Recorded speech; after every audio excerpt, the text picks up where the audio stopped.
So, weekend effect. You have had a great weekend, it seems, and people are still trying to recover from the weekend. As I can see, this whole line is a testament to the weekend.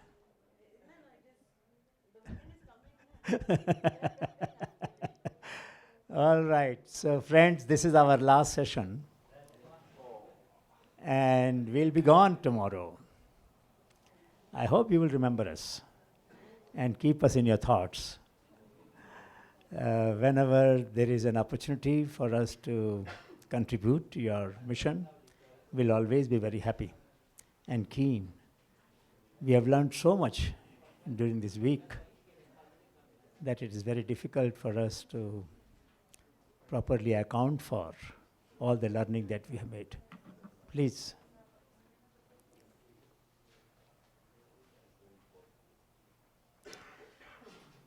So today there is a lot of things to be done. One is that we will share briefly about knowledge network and why it is so vital for us to create knowledge network in building the ecosystem for sustainability of our mission, of our projects, of our programs. As you have sensed from the day one, it is not so much about mapping solutions as about creating a mindset in which mapping solution becomes second nature. It becomes our default attitude. And I think if in each division of UNDP, we start with mapping existing solutions, prior knowledge, knowledge of people, knowledge of communities, knowledge of communities solving their problems within that region where we are working, in that territory or other territories, within the country or outside the country. Already we shared with you about 75 solutions that UNDP ACLAB Bogota has mapped. But this is just a small illustration. The 40 solutions that you shared, of which 16 have been submitted, 22 have been submitted. Like some of them have, they have sent more than one. Okay, very good. So many of you are hesitating still in sharing your great gem of idea, your brilliant insight about how you noticed certain solutions in your region, in your area of activities. Some of you noticed in other areas of activities, not your own professional stream, which is wonderful. That shows why knowledge network is essential for helping us to share the knowledge that we have, not always in the context of the activity that we are pursuing. We may be working in environment field and I have a knowledge in water, so then that becomes relevant to the team which is working on water. So it's very important that we recognize this. One sentence which came up on the first day of our class has stuck to me and to both of us, and all of us, in fact, I would say. Yuan and Jorge and all of us have been repeating that sentence, which was, oh, now we realize how many opportunities we missed. That was a very telling statement. That was a great testament to the entire philosophy of this course, that we have missed opportunities of learning from our own experiences, which we never documented properly. We did not put them in a database. We did not share them with others. Now there are missed opportunities that you have realized. I think we should not miss any opportunity in future. That would be the ideal feedback that we are expecting from you.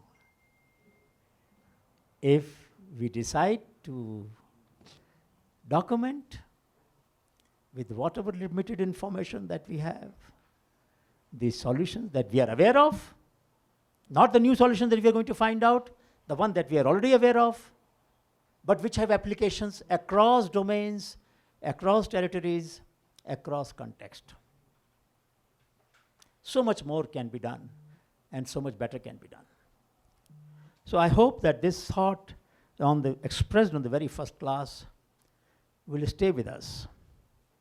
And thanks to one's great mobilizing spirit, that we have people from ministry, we have people from APC. We had a meeting yesterday, and you cannot believe how keen APC is, right, to join hands with you all in the larger mission that government has of mobilizing innovations and solutions in various disciplines and domains and apply them to improve the living condition of our people. I hope this partnership will take shape, and you will have great opportunity to replicating your solutions, not in 1 or 2 territories, but 1,500 municipalities of the country.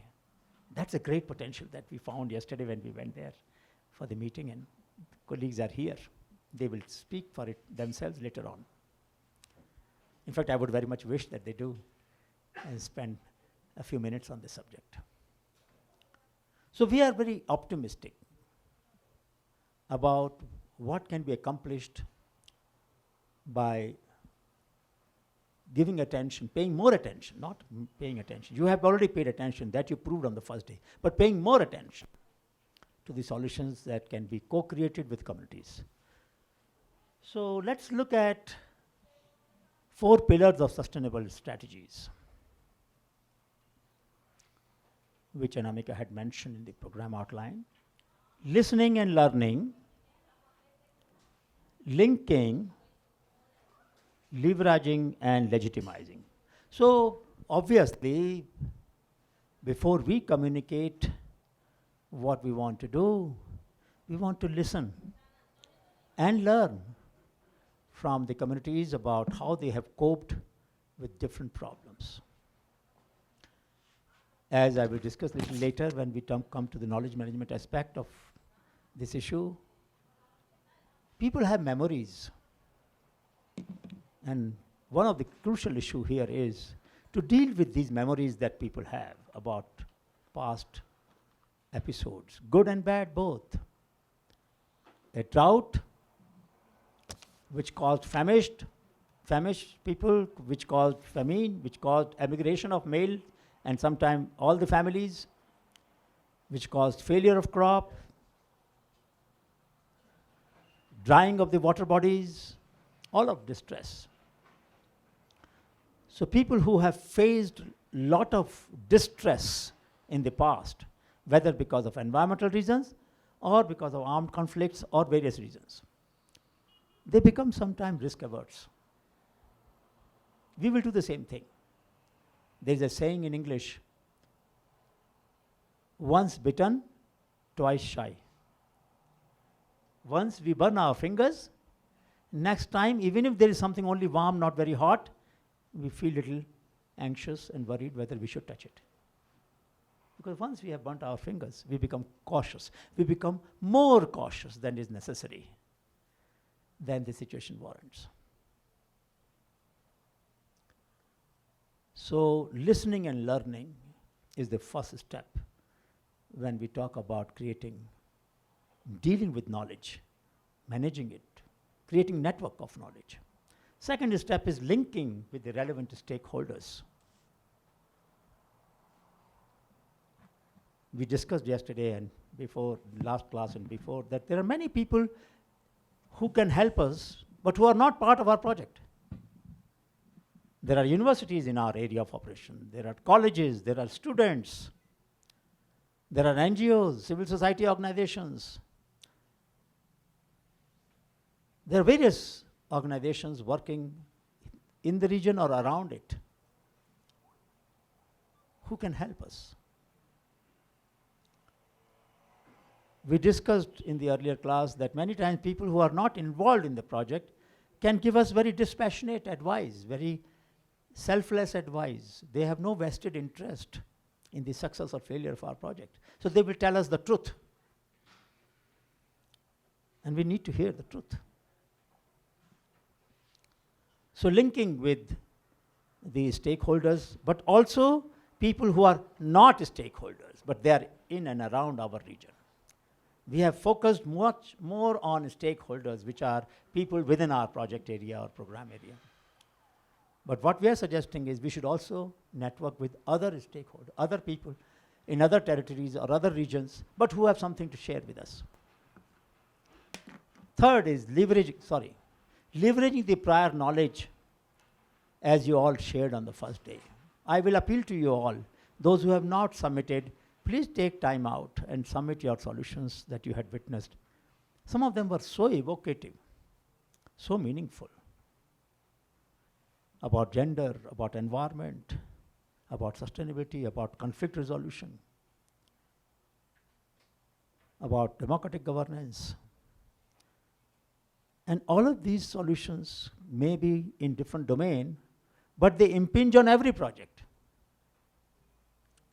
When it comes to dealing with communities, we cannot segment our program areas, Same people are dealing with livestock, they're dealing with environment, they're dealing with institutional governance, they're dealing with livelihood, they're dealing with overcoming poverty.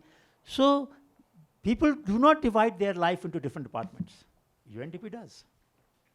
We do, professionally, but people don't. For them, it is an integrated whole. When there is no rain, same farmer becomes a pastoralist, grazing animals, because there is no farming possible. When there is not much income from livestock, the person becomes a craftsman or a craftwoman. Same person, same family. So it's very important, therefore, that prior knowledge and solutions that communities have evolved are taken on board upfront. And legitimizing these solutions with public policy. Legitimizing, formalizing, making them part of public policy, making them part of government policy. Any problem? Should I repeat something? Sí, que si todo está bien allá atrás. Anything? Is it clear? Okay. So how do we legitimize? You see, program will end, project will end, but the lessons of the project must be institutionalized in the public policy of the country, isn't it? Wouldn't you like that? Each program of UNDP has a government counterpart. And the counterpart government agency, if it does not make it a part of the policy, then we have not succeeded, to be honest. Our success lies in the lessons of our engagement with people, becoming part of the public policy and program. Very important. That's our ultimate goal. Next, please. A successful strategy self-destructs. I wrote it a long time ago, and I'll tell you why. If you have a strategy for poverty elevation, and our program has succeeded, that people now are bootstrapping themselves, their ideas about alleviating poverty themselves without our program intervention, we don't need to be there anymore. Our strategy has fulfilled its goal. So what is a successful strategy? The one which is no more required. What is a good poverty alleviation program? Which does not require to be there, because poverty has been, people have found a way of eliminating it now. We have worked with them, co-created a solution, now they can take control of it. So a successful strategy, the sign of a successful strategy is that it self-destructs, it is no more required. Ideally, our goal is, but sometimes we are not able to achieve that in 2 years or 3 years' time. It requires longer duration. But we have to stress this point in our discussion with government agencies also, that if we want to be successful, in students, let us say, taking a final year project, as we were discussed yesterday, in BTech, in engineering, and pharmacy, and in agriculture, many disciplines, students, undergraduate students, do a project in the final year. Imagine if all these projects of hundreds of thousands of students were linked to the unmet needs identified by ACLAB, by UNDP programs, by other partners. The speed of getting solution will increase manifold. The whole country will become a lab. We are talking about UNDP becoming a lab. The whole country becomes a lab where every student is addressing a problem or a small part of a problem.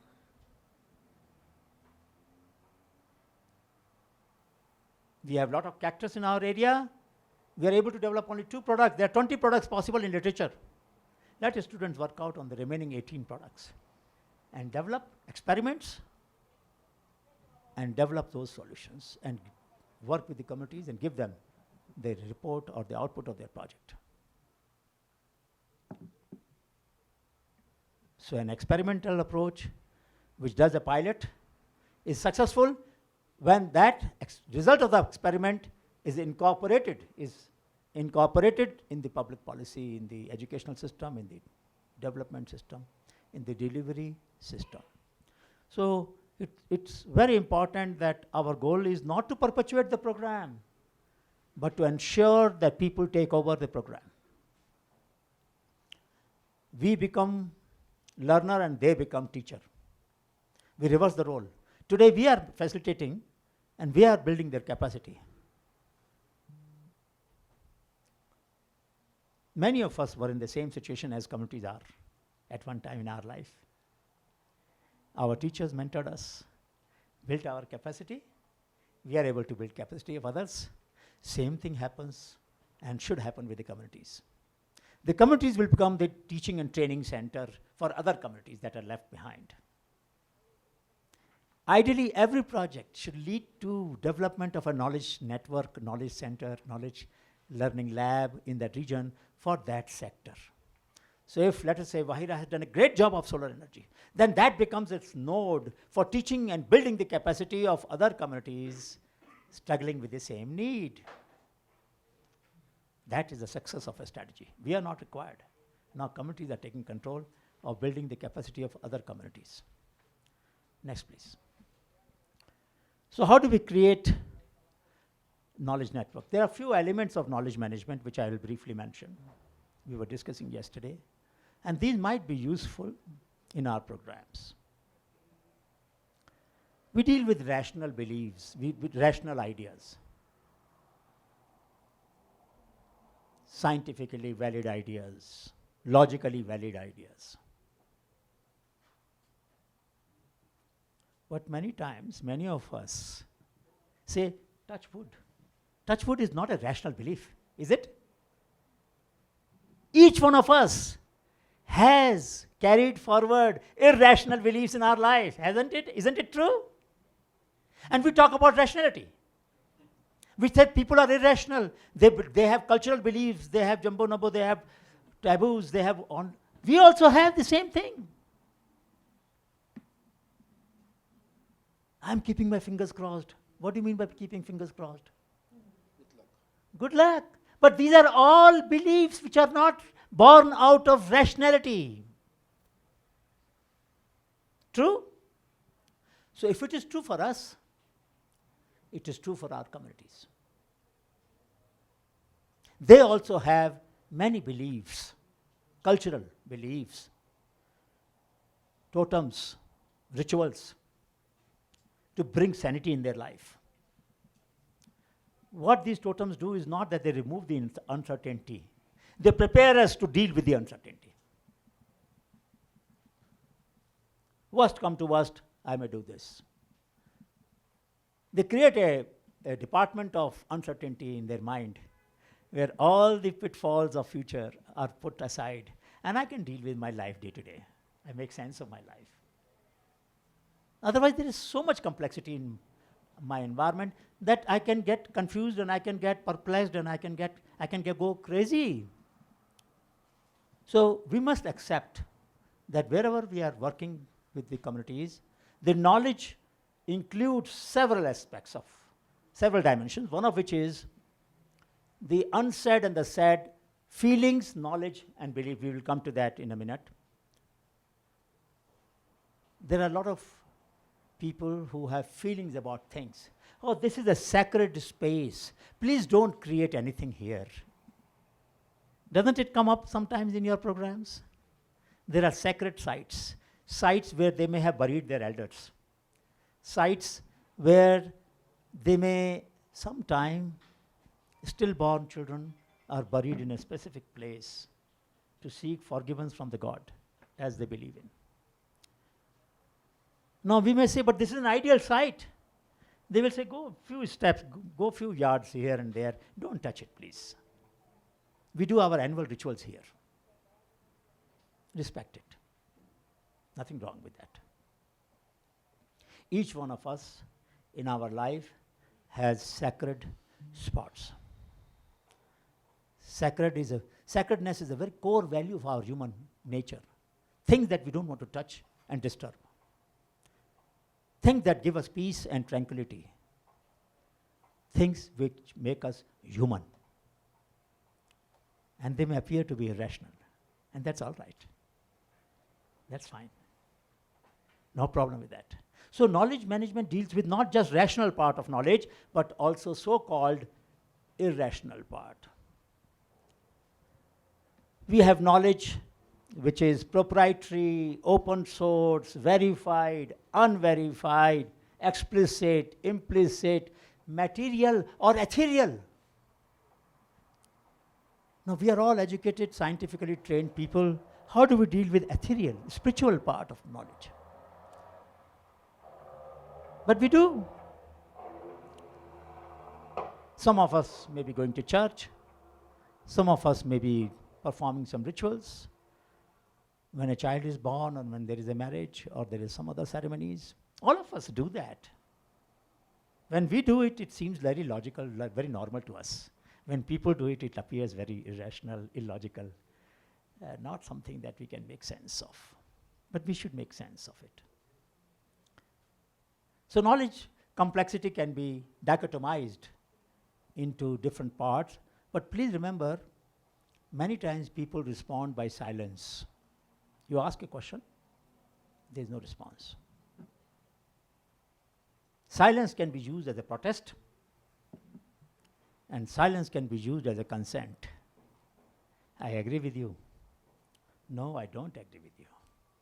Same silence depends upon the signs that you read on the faces of the people. You figure out there is something happening here. People are not happy. But they're not speaking out. Knowledge which is not articulated is as important as knowledge which is articulated. Both are extremely important. Managing memories.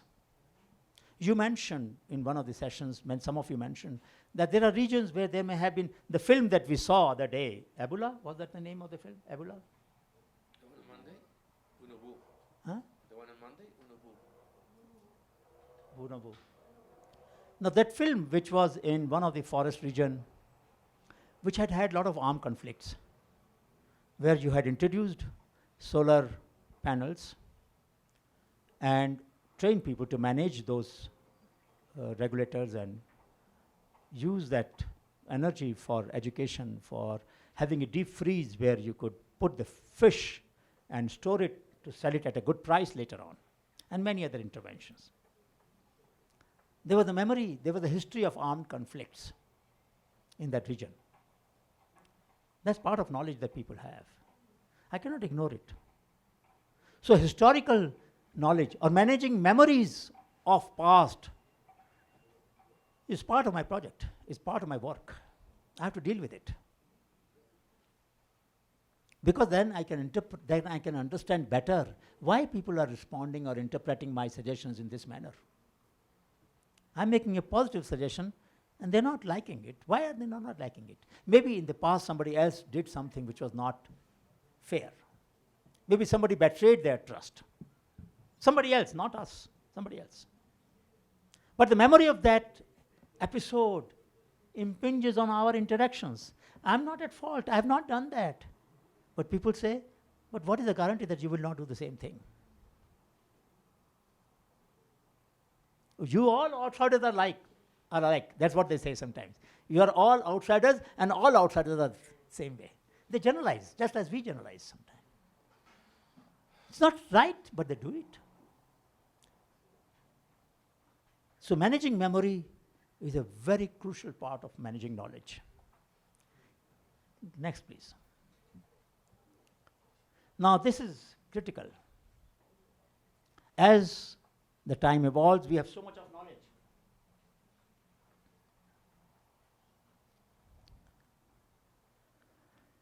About some of it, you feel very strongly.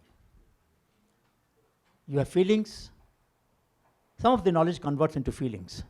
You, as an emotional person, you, as an emotional being, start feeling about things there in front of us or around us. But we all are limited by our capabilities and our choices. We don't act on all our feelings. You go from here to the National Museum or in Gold Museum. On the way, we observe beautiful landscape, but also some less developed pockets of the city. We find people on the street. We also find people in some regions who have fallen on the wayside, are not able to take care of it. Even right here, in the night, if you walk, we find people who are on the street, sometimes not well. You feel compassionate, you feel bad about them. But we cannot help everybody, so we just move on. Isn't it? We all do that. So we cannot act on all feelings of ours, but we need to know that we have feelings, some of which we are not able to act on. It is useful to know. Then we become more compassionate with others who also have knowledge, who also have feelings, and who also do not act on all their feelings. The compassion.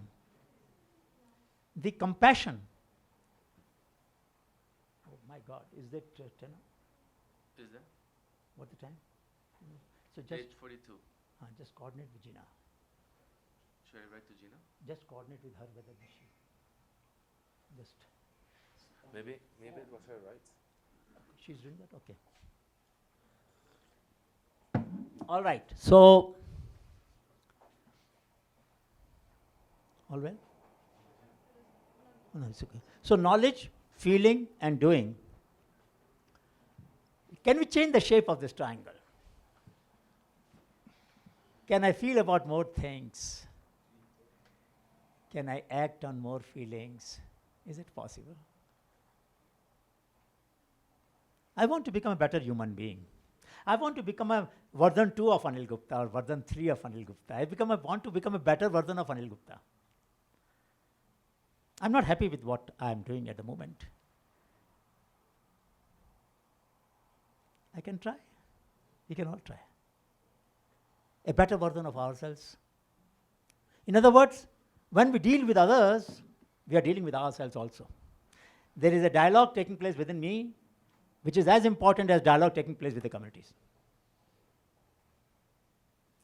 And this inner dialogue that is happening in my heart is no less important and consequential for the success of our strategy.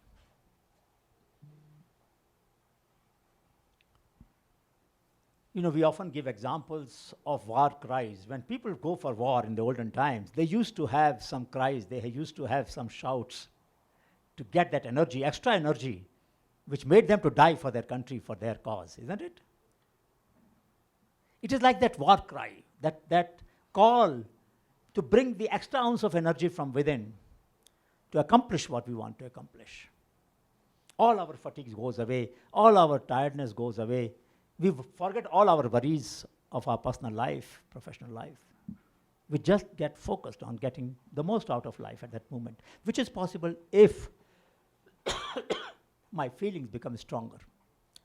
So I believe that professionalism is not to desensitize our actions.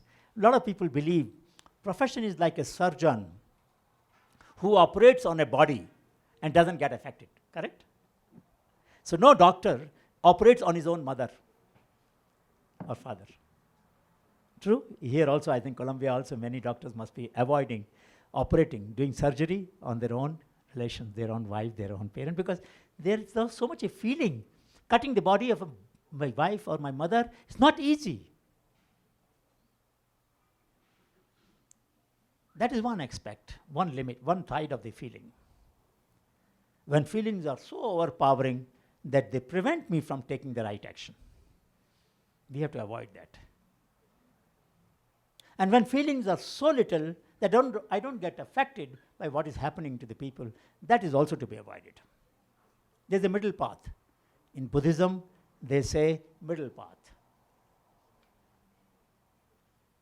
Neither this extreme nor that extreme. Nor do I become completely ruthless and indifferent, nor do I become too deeply involved such that I can't take a proper decision. Both states are dysfunctional. They don't serve any purpose. So it is important, therefore, to work on this issue of what are the things, which part of the knowledge I have about the program where I feel very strongly. And many times you say, if I have my way, I'll do this, isn't it? This sentence we use. If I had my way, I would have done this. Have your way. Do that. I will make something which may not be appropriate for UNDP, but I'm going to say that. I don't know of anyone who has achieved a great breakthrough and who has not broken some rules. I don't know of anyone. I don't know of anyone. Isn't it true, Claudia? Because my feelings say that I must do this. Rules say, no, you can't. All right, I'm an individual also, after all. I have to live. I have to sleep in the night, and I can't sleep with myself, my condition of my thoughts, if I don't act on something. For my peace, I do something. For my sanity, I do something.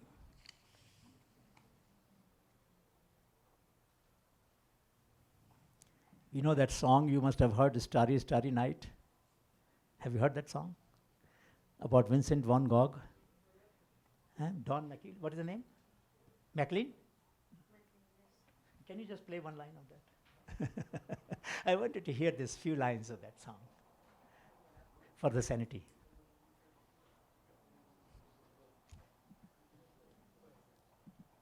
Because music and art brings a sensitivity to the emotions which I don't think anything else can do. I just want to hear 2 lines of that song.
People suffer because they can't keep quiet when they see suffering. They speak up. And many times our society, our institutions are not designed to listen to that suffering, that articulation. What do we do? Within our limits, we try and deal with it. And help. Sometimes just listening is good enough. If you can't do anything, at least I can listen to. There are problems that our communities face, many of which we cannot solve. Can we listen to them? And people feel, okay, at least you listened to what we said. Nobody was willing to listen to us. That itself is a healing effect. A cathartic process of helping to deal with knowledge and its implication, its emotional implication are very important. Catharsis, you understand catharsis. It is very important that many times in our programs and projects, we need a night meeting with the community over soft music and a food about all the things that they will want to say. And a lot of things will appear irrelevant. I'll give you a small example. An anthropologist went to Greenland where beluga whales are found. So he went to the community and asked them that, look, I want to understand and talk about beluga whales. And people were talking about salmon, people were talking about beavers, and all other things. This scholar, this interventionist, got tired at one point in time. He said, I have come to listen to beluga whales, and you're talking about salmon, you're talking about beavers. He said, you don't listen to us, people said. You see, when beavers make a dam, the salmon cannot go upstream. And the beluga whales don't come here because when they don't go upstream, they don't breed. When they don't breed, their population goes down. When their population goes down, beluga whale doesn't come here. Don't you understand this? Now, this is the connection that people were making in their mind about how different ecosystems work. But this scholar, this person wanted to hear only about beluga whale. Please let us learn from this example. People will talk about things that may not be relevant for our project, and we should listen to them. They may not be directly relevant, but they may have some connection with their cooperation that we want in our project. So the interconnectedness of life and interconnectedness of our ecosystem and interconnectedness of knowledge system is what we are talking about when we want to create knowledge networks. Some of you must have faced this problem, that people talk about many things that are not part of your project. It's worthwhile to listen to them. There is a connection in their mind somewhere with that observation and what they are saying. Next, please. So what are the ways in which knowledge network works? There are 3 things that I would like to mention, and then there are 10 challenges, and we will stop at that time and again divide ourselves into, after the tea, we will divide ourselves finally into the sectoral groups, and environment group separate, justice, peace group separate, livelihood, poverty elevation group separate. And finally today, one of the outcomes we expect from all of us is, if I were to rethink my ongoing projects or my future projects, is there something that will change in them as a consequence of what we have discussed together? Will we build a database? Will we build capacity in ourselves and in others about dealing with certain solutions? Will we learn from other situations not necessarily directly relevant, analogically, heuristics? Will we summarize lessons from various episodes and share with everybody in the community, in our group, so that we can all learn from each project things that we have faced, something that we may not be doing today, but can we do that in future? She had mentioned in the outline a point about Friday. What was that? Friday seminar? Yeah. Friday. Where you share. A Friday tea or Friday meeting where every Friday we sit for an hour and talk about things that are happening which may be useful to others to learn. So before we go for weekend, we clean up our mind of those ideas that are bubbling in our mind, which we have learned from the project, but we want to share with everybody in the community, isn't it? At 9 a.m.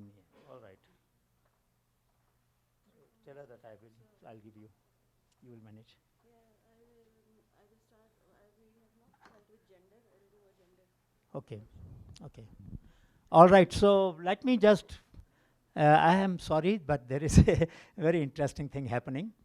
The Prime Minister's office in Bangladesh would like to have a call with Jinnah, the head of the ACLAB network at UNDP headquarters, is going to take, and she wants me to join.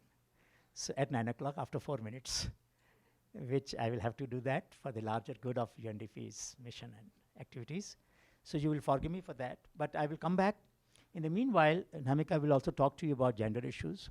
In her thesis, she published a paper in World Development, a very famous journal, about role reversal, how the beneficiaries, so-called beneficiaries of our project, become the teachers of our project. How can we do away with the beneficiary approach and re-change? Is that right? All right. So Namika, over to you. We will start, as usual, with a small exercise. You will see a video, and then there will be some questions in which we will try to identify how the world sees women innovations, or innovations by women, or innovations for women, and how can we detangle some of the notions that people or the society already have.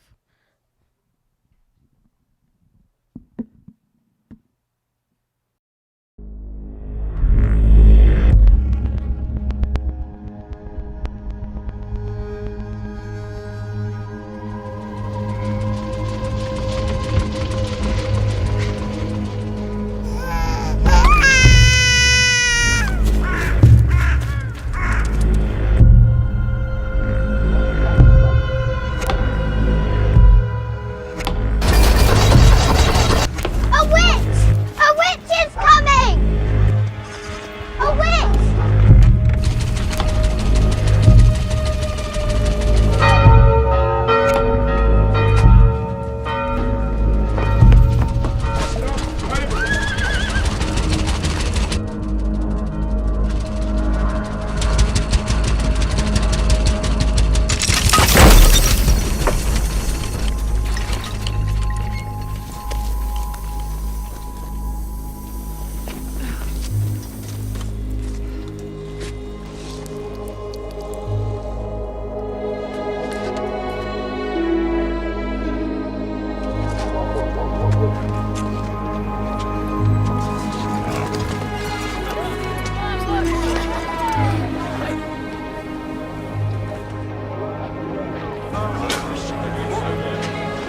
Stay with your brother.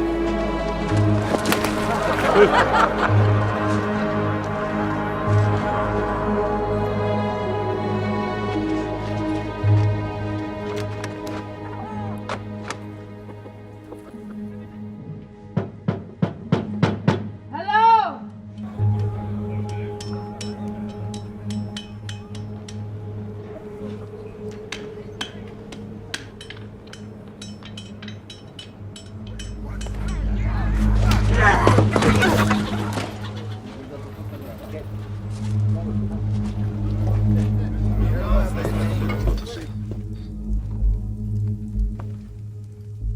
Is the pharmacist in here?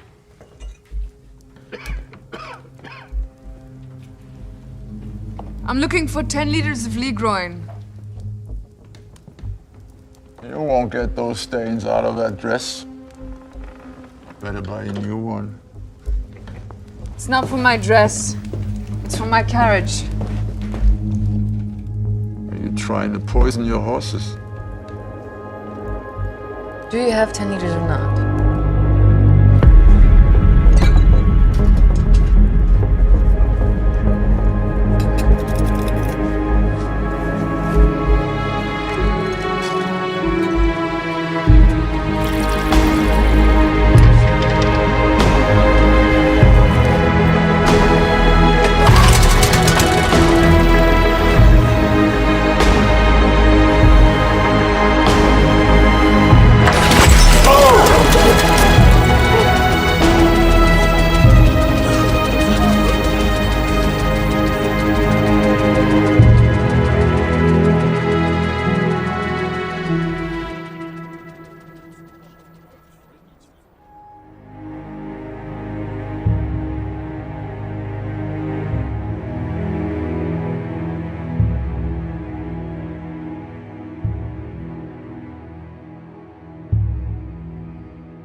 So here we come back. Sorry. We will come back. You can switch on the lights maybe, and I'll need a board. So the first question is, what is the first word that you hear in the witch? And why so? Why do you think it is so?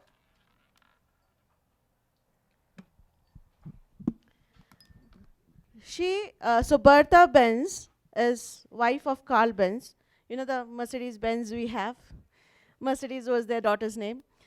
And so Carl Benz happened to work on this carriage for a long time. But he'll only go towards the neighborhood and come back.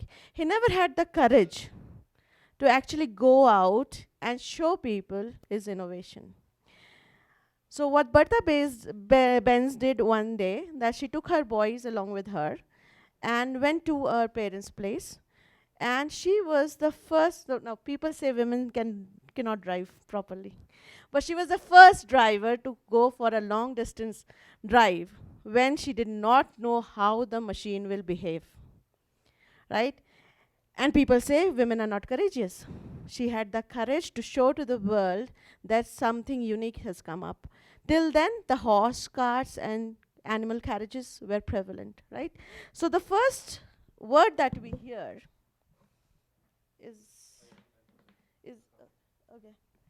So the first word is witch. Okay. What else?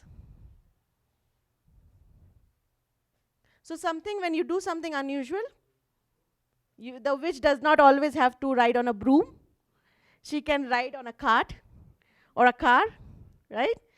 So what is the next thing that strike you when you see the video?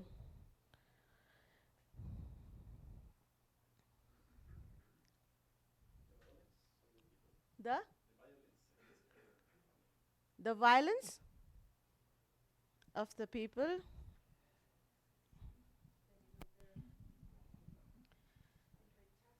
Please take a mic so that I can also. Anybody was saying yeah?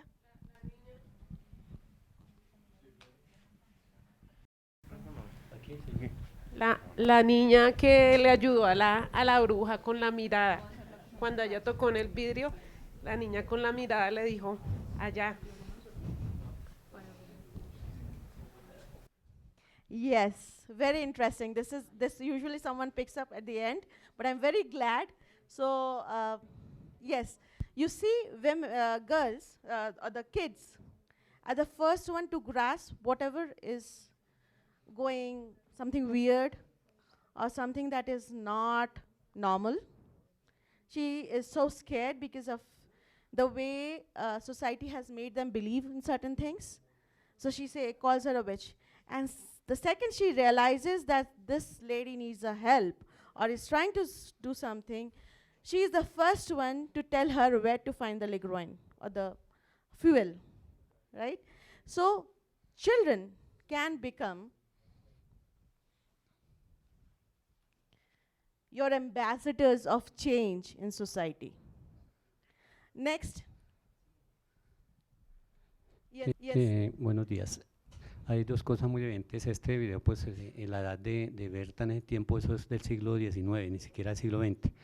Entonces se ve muy evidente la capacidad de las mujeres para solucionar cosas, ¿sí? Que nos pasa en Latinoamérica, ¿sí? La inventiva, la solucionan, en todo sentido, en los roles que cumplen diferentes, tal. Pero desafortunadamente también se ve la amplia falta de sororidad que hoy, 2 siglos después, permanece. Que las que más se burlaban de ella eran las mismas mujeres y hoy, 2 siglos después, sigue pasando. Gracias. Yes, true. Sometimes, of course. In fact, many times.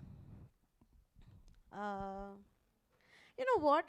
Sometimes it is men and women, children or adults. The conditioning that has happened makes us do certain things which our inner self may not agree with. That's what professor was telling in the previous class, that we cannot always do things that we feel for, and sometimes we have to act as our job wants, as the society wants. Next, what did you see? El miedo y rechazo que producen las cosas nuevas, ¿no? Las cosas que desconocemos. Y en lugar de generar curiosidad y preguntarse cómo funciona, para qué sirve, la gente se retira de esas cosas nuevas. The fear of rejection, uncertainty.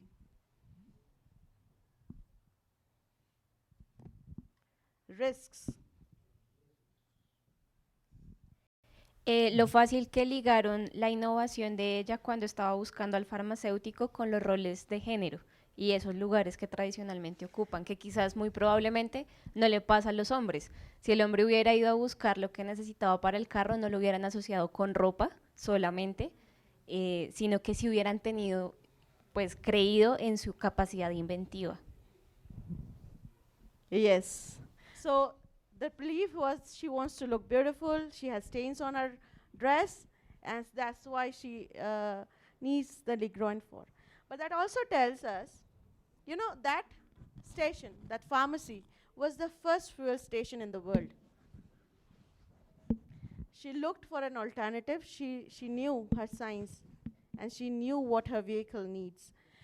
So, yes, whatever I demand, people will see with the lens of a gender. Even if the demands are legitimate, even if the demands are need of the hour, even if the demands are gender neutral. If I need food, the men will also need food. If I need clothing, they will also need clothing, right? So the idea is, if a man would have asked for Ligroin, whether they would have asked the same question, or whether they will be mocked the same way. Next, we still have a few points. El coraje y la determinación con que llevó a cabo el ajuste como tal al vehículo, y también la motivación y el entusiasmo que generó a los niños y niñas que estaban ahí presentes.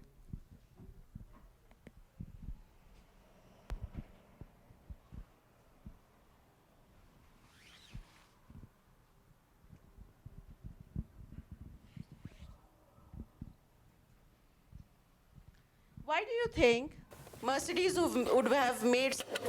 ¿Por qué creen que el director hizo esta película?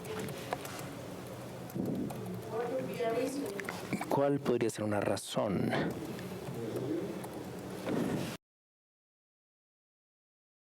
¿Fecha en que se creó el primer vehículo?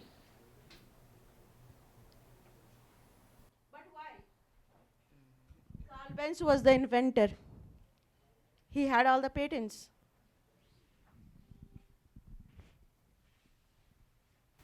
Pues yo creo que la motivación está como en la importancia de poner en conocimiento cómo se dio a conocer el invento, también pues como lo que conllevó que fuera ella como mujer la que tomara la determinación de mostrarlo. O sea, realmente el mensaje que hay dentro de este video corto es muy amplio. O sea, dar motivación precisamente como yo la primera vez que lo veo, pero sí realmente me parece muy bonito el video y tiene pues un mensaje muy grande. Es como eso, yo creo que también lo que buscan quienes producen estos videos. Yo creo que también es importante visibilizar el rol de la mujer, que creo que no está muy visibilizado, más en un sector que se considera muy masculino. El sector automotriz se considera muy masculino, entonces visibilizar el rol de ella creo que es muy importante. Y a mí también me llamó mucho la atención la manera como ella resolvió el daño del carro, que ella se sacó como una liga de la pierna y con eso hizo como la reparación. Entonces como la capacidad que tuvo de utilizar las herramientas con que ella contaba para arreglar un tema que uno pensaría que pues necesitas mecánico y ciertas herramientas y no utilizar cosas como una media. De hecho, yo ahí me acordé que de mi niñez, yo me acuerdo que las medias veladas las utilizaban para arreglar carros. Era para hacer algo, no tengo claro qué era, pero era para arreglar algo de los carros, exacto, como una correa. Y creo que eso, como tener la capacidad de observar que tenemos a la mano muchos elementos que pueden servirnos para solucionar problemas, aunque no hayan sido concebidos para eso. Creo que eso también es importante.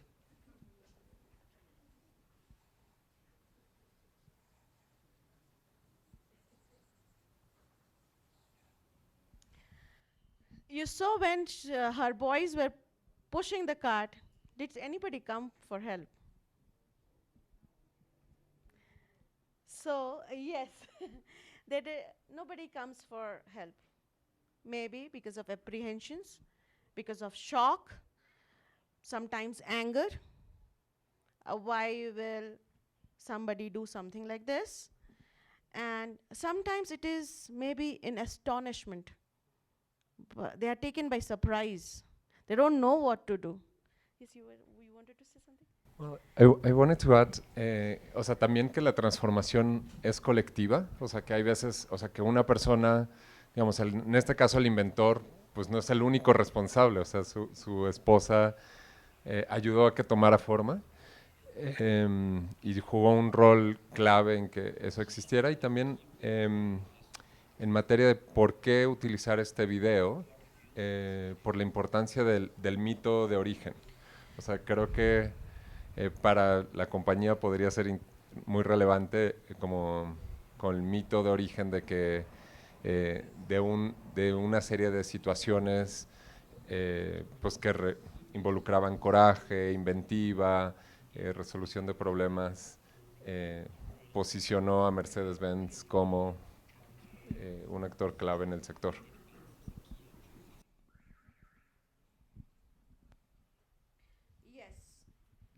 Myth and mystery, right? Sometimes these are tools that people create. Now these can be both positive and negative. Like if you see, this part shows the positive part of the video and this part shows the negative part of the video. And gender can be both ways. If you see gender in the lens of seeing a deprived beneficiary, you can see it like that. But if you see them as experts, as knowledgeable people, as people who might hold some expertise, so they become the positive side of the video. Now we come to how myth and mystery actually plays an important role in sustainability. In India, where I come from, there are certain trees which we call sacred. These trees are mainly from the ficus family, which do not give food, fodder, or fuel. But societies long back realized that we need them for sustainability. So the myth is we should not cut those plants. So if you are a Hindu or you come from this part of the world, you don't cut banyans, you don't cut people, and people offer water to them to seek the blessings of the deities. It has, like when Professor was saying, rational and irrational thing. So sometimes what appears irrational might have some rational thinking, not always, but sometimes they have. So there, myth and mystery plays a very important role. Like, so when I was doing my thesis, I realized that there was a particular kind of wild rice that was growing abundantly in some of the field, and nobody used to throw them out or pluck them. And people, only the poorest people would go and collect them because this is a wild rice and it would shatter very early. Shatter is like the whole rice grains will fall on the ground. Generally, wild varieties have this thing because they wanted to maximize survival. So the poorest people go and harvest them, they eat them. There's one particular day in the year where women fast for their children, for their families, and they have to consume this rice. That day, this rice sells at about 10 to 20 times higher the price of a normal rice. So the costliest rice is eaten by the poorest of people. Society has built institutions so that there is some parity for environment, for gender, for children, children of any species, right? So historically, so have you, does anybody know about Mothers and Daughters of Invention, a book by Autumn Stanley? So Autumn Stanley, she studied the US patent database for 13 years. And she realized, I'll give you the name of the book, and she realized that only 2% of the patents, right from when the patent office was made, was in the name of women. And she was trying to see, are women really dull? They are not creative, or their contributions are not mentioned. Why is it that women who are good at maybe childcare things, practices, herbal knowledge, what to give, what not to give, or they take care of their animals very well, they know which drug is for which herbal drug is for which ailment, but they don't have a mention in history. You know, the biggest, what do you say, doctor, in the most ancient doctor in history, in ancient times, was a woman from Egypt, right? So she was trying to analyze the reasons why women do not have mentions in the innovation category. And we will try to see some of the, and we found the same. As Professor mentions, we have thousands of innovations in our databases, and hardly 5 to 6% are women. But in case of girls of younger age, where we have the engineering projects or we have the children ideas, they are at par or at times outperform the men, the boys, for various reasons. But we saw that when it comes to grassroots innovations by adults, we found very few women innovators. Some of the reasons that we have found is, at times, though, so it happened during my thesis also, whenever I'll go and ask some question, the lady will say, oh, there is my husband, he will answer. And she will prompt the answers to him. Right? So she doesn't believe in coming forward, maybe because of the cultural issue, maybe because that's how things have been in the family. Once I saw, so we have a caste system in India. So upper class, lower class, so there are 4 caste systems. And I saw 2 of the ladies, one from the lowest strata and one from the Thakurs, the higher strata of the village, working together in the field. They were weeding. They were pulling out the weeds. And I said, how come you are here? Because at home, they will not even drink the water of the other person, right? So she said, when I go back home, I'm the same. So when I go back home, I go back as a woman, not as an upper caste person, because at home, she is treated or mistreated, quote unquote, in the same way. And they found that they have to be each other's solace. They have to contribute to each other's activities so that they can sustain, they can live. And during those times, as somebody was saying about the wells being dug near the areas, those times are the times when they share their agonies or their happiness, and those times. Okay, so one of the reason is they sometimes remain. Why do they remain anonymous? Okay, so they attribute it to the male members.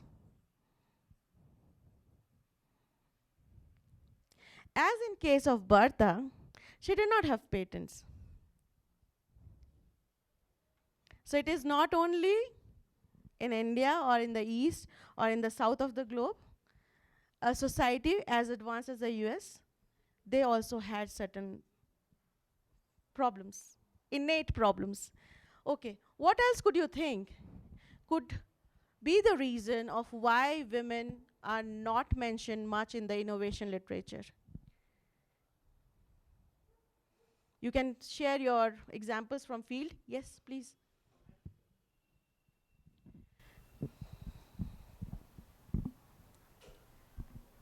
Buenos días. ¿Por qué se considera que las ideas de las mujeres tienen menos valor que las ideas de los hombres? Y eso es porque se nos considera débiles o menores intelectualmente, e incluso eso sustenta que nuestras vidas en gran parte de la historia, sobre todo Occidente, hayan sido controladas por los hombres. Estamos en una cierta minoría de edad que no nos permite ser autosuficientes, autónomas y tomar decisiones y por ende tener ideas válidas o conocimiento válido. Yes, to some extent, but you know, at times the problem is that we try to equalize everything. So men in the past tried to equalize at what they are good at, maybe physical strength, right? When it comes, and sometimes when something is reinforced time and again, we start believing that.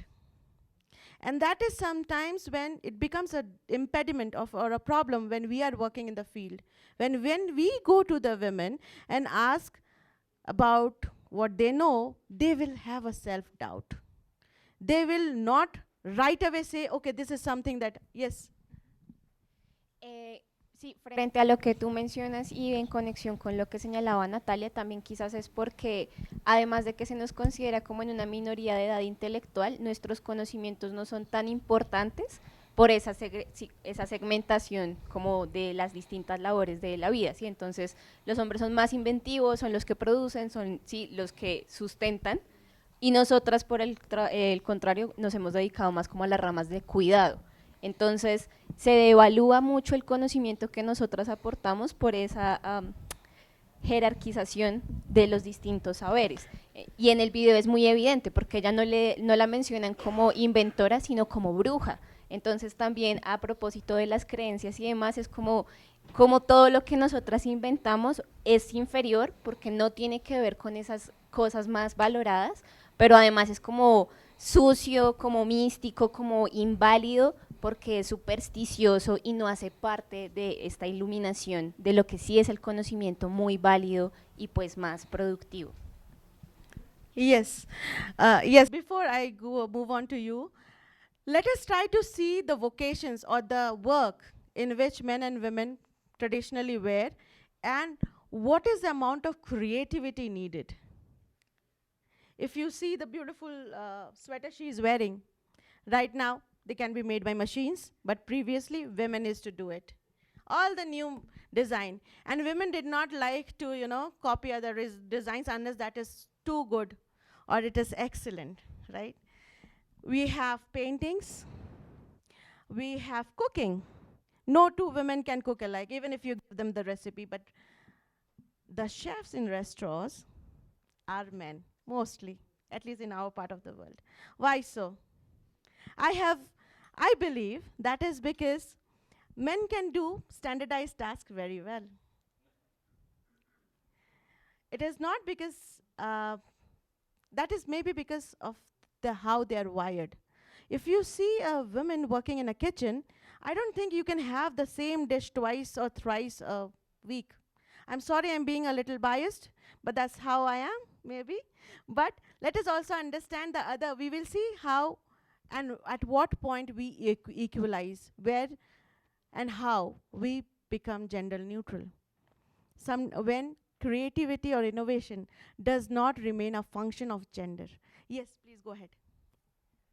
No, Anamika, referente a lo que mencionaste, pues casi que iba a lo mismo. O sea, hay conceptos que con la terminación femenina son despectivos, pero cuando es a los hombres, o sea, perdón, pues la palabra como el hombre perro es, uy no, es un super macho, la ya la mujer es diferente, el brujo, la bruja, o sea, realmente el concepto ya comienza a diferir de hombre a mujer, pero esto es estructural, o sea, esto es histórico, o sea, teniendo en cuenta, por ejemplo, tú decías la pintura, la literatura, mujeres que han escrito toda su vida, pero que el seudónimo era en masculino, porque si aparecían como una mujer, pues no tendría valor eso que escribió o que pintó. Entonces, bueno, es algo histórico.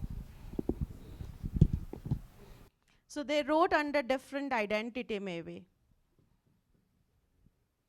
to become more acceptable. Yes. Yo creo que, digamos, sin profundizar mucho en eso, porque me parece que es un terreno delicado, creo que la religión tiene también mucha responsabilidad en esto, porque digamos que históricamente y culturalmente el rol que se ha asignado a la mujer es, pues la mujer salió de la costilla de Adán, no al contrario, y la mujer entonces tenía las labores de cuidado y se le asignó un rol, digamos, por su maternidad, exclusivo al cuidado, y eso impidió pues que ella también lograra tener como igualdad de oportunidades de acceso.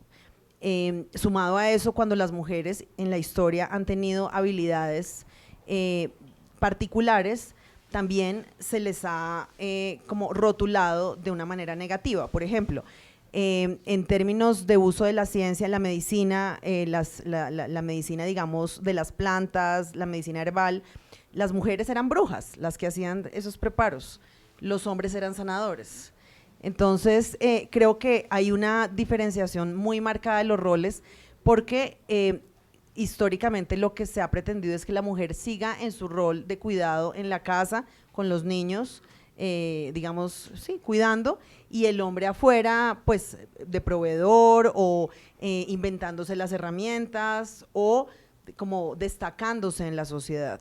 Y creo que en eso, pues, lastimosamente la iglesia no ha sido, pues, muy, digamos, beneficiosa con nosotras, creo. Yes. You know, this is a debate that I had a few days back in my office about how most of the religion propagate that male are superior to women. And the reason that I found out was most of the books on religion have been written by men. Name one book on religion in the past that has been written by women.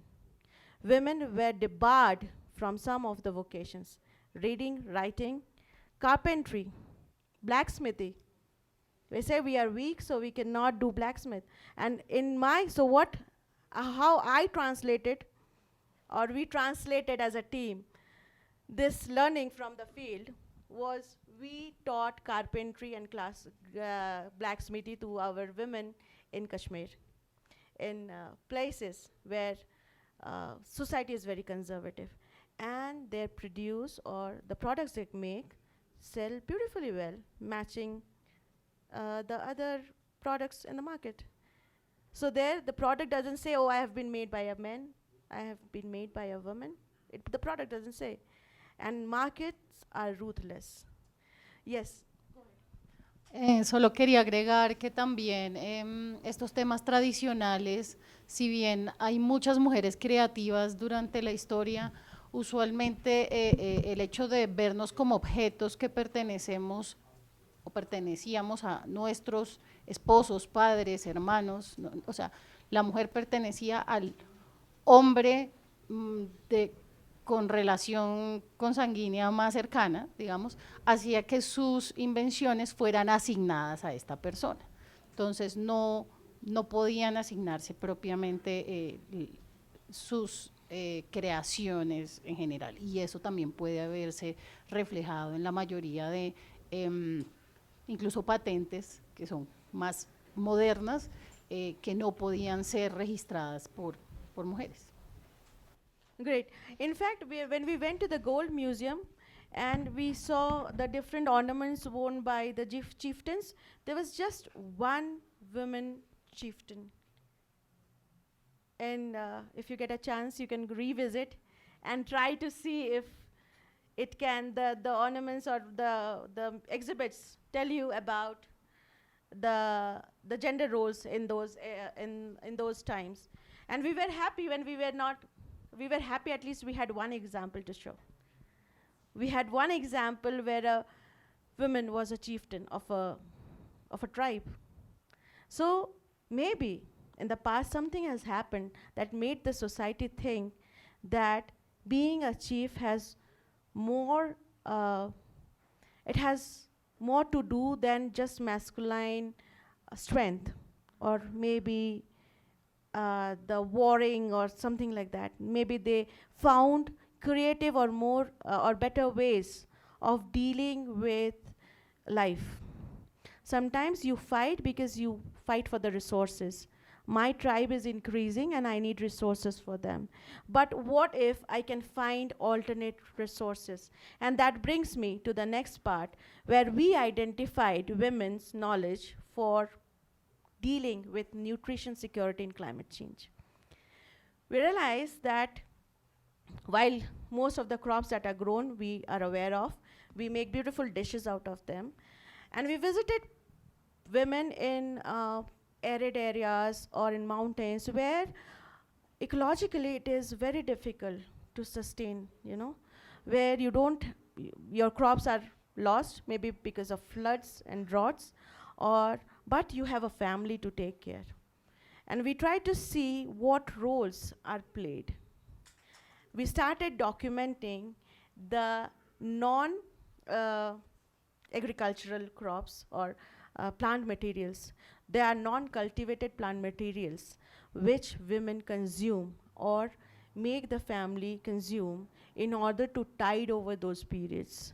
And we now have thousands of such recipes where they pluck something from the roadside, pluck something from the forest, and they know that this is edible. They cure something, like, just to give you the example of relevance of uses, how community has, they have found out, we don't know. So in eastern Himalayas, in northeast and eastern Himalayas, we found that Urtica dioica, on nettle, stinging nettle, is eaten almost daily, or at least twice or thrice a week.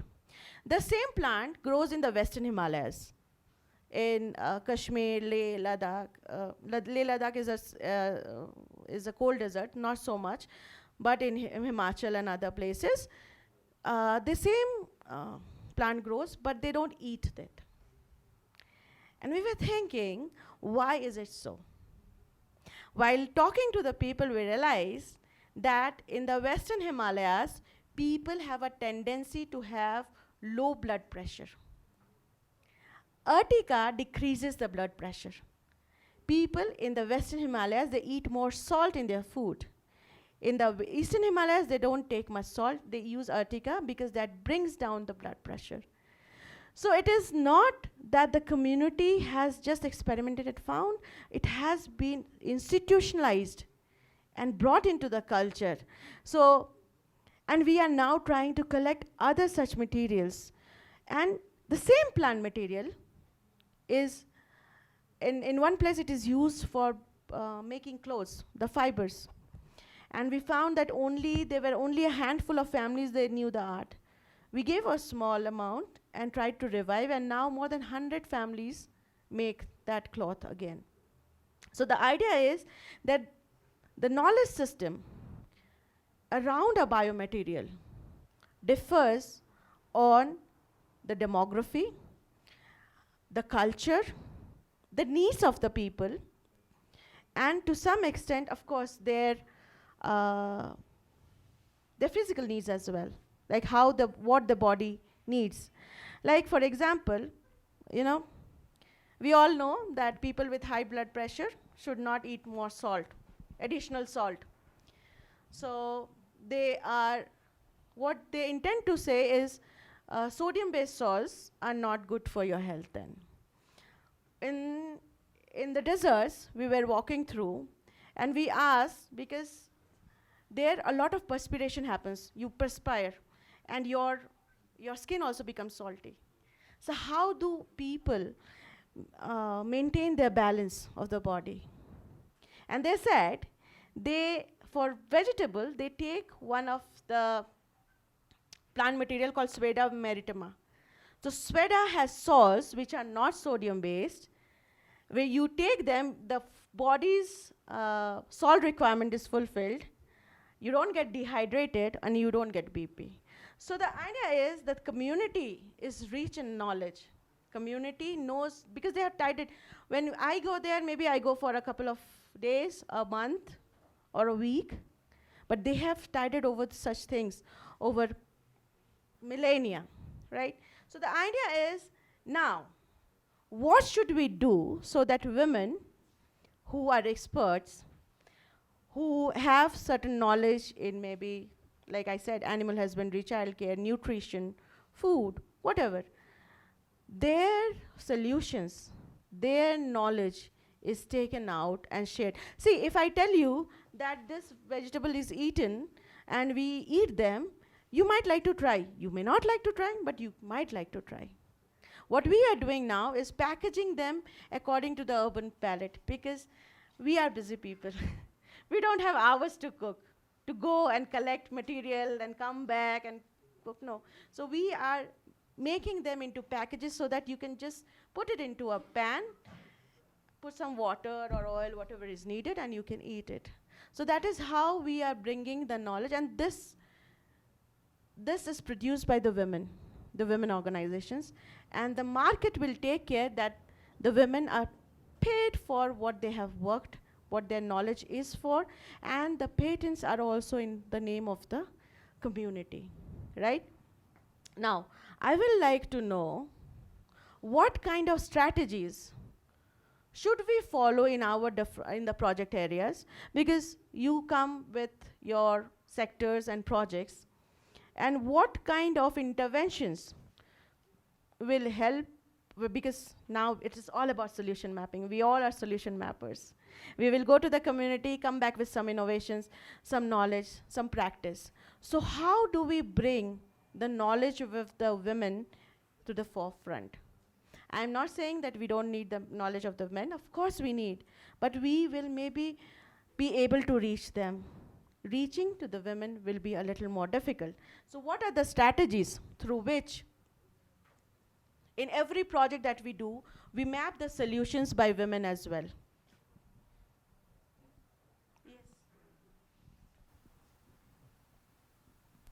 Sí, gracias.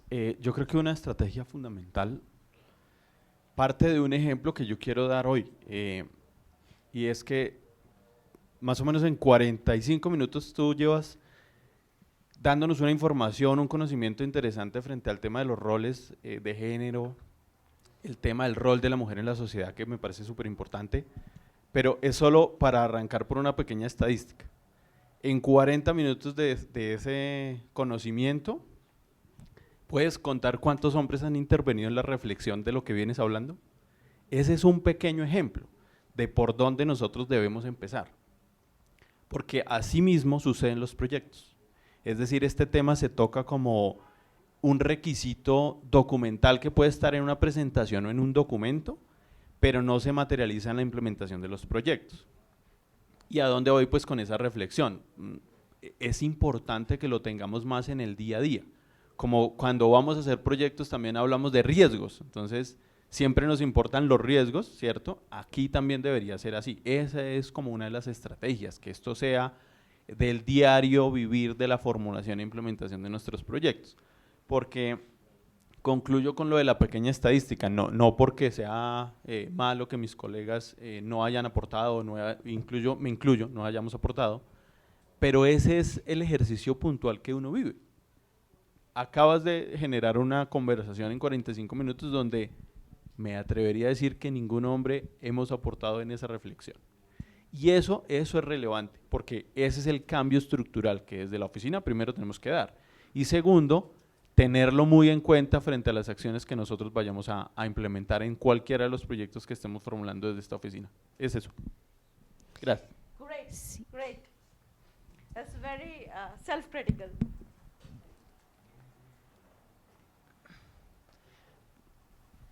En nuestro caso, por ejemplo, creo que hay dos cosas que son importantes.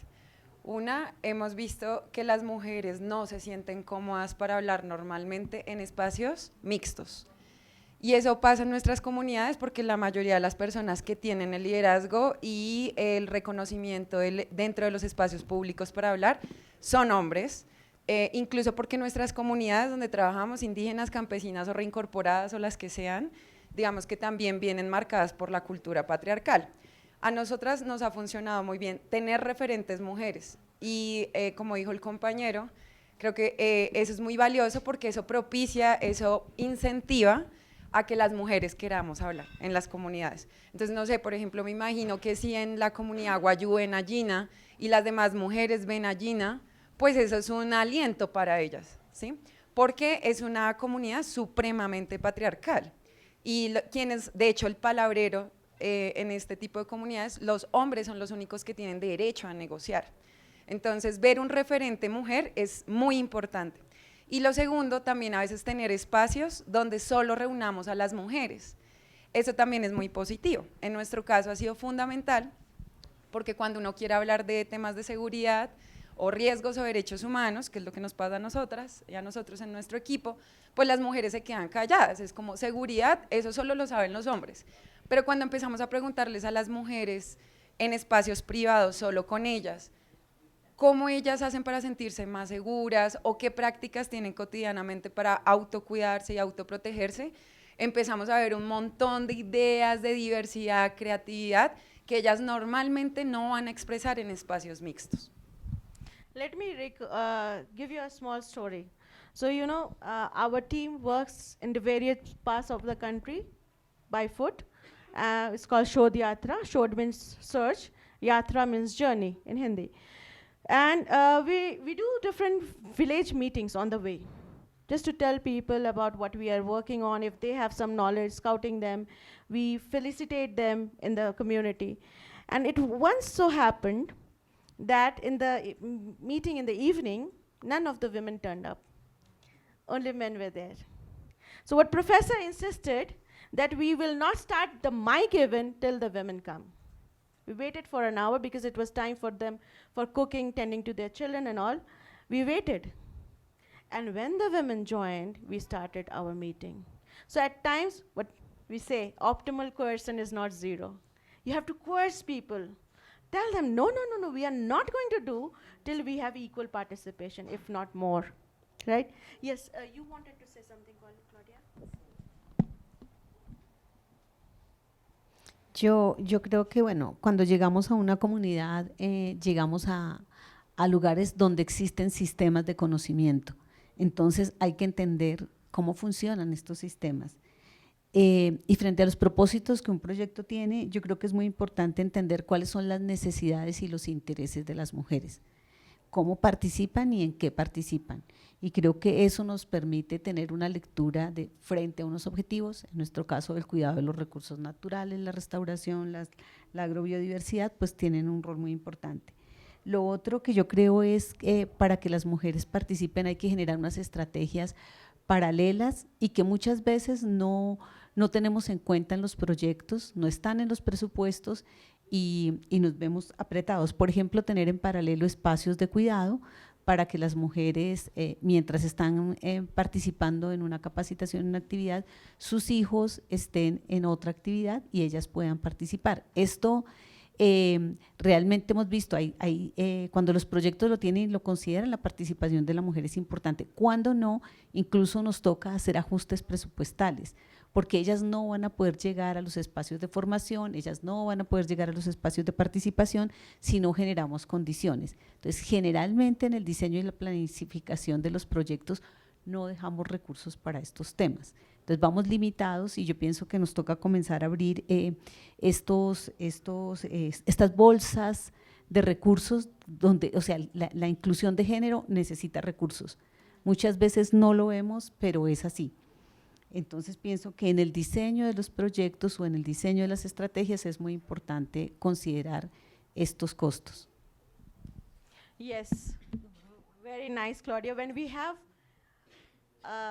made the design very inclusive, There's no way where we can go haywire. So yes, there are some times, depending on the field, we have to readjust. Like the tree stem, if you saw, Professor said autopoiesis. We are going wrong and we self-correct ourselves, like the cells in our body do, otherwise we all will get cancer, right? All the cells multiply, but they know where to kill themselves. They know how to correct themselves. And so we don't have tumors, we don't have cancers, right? So yes, society also has this, and we should also have it in our programs. Any more strategy? Yes, please.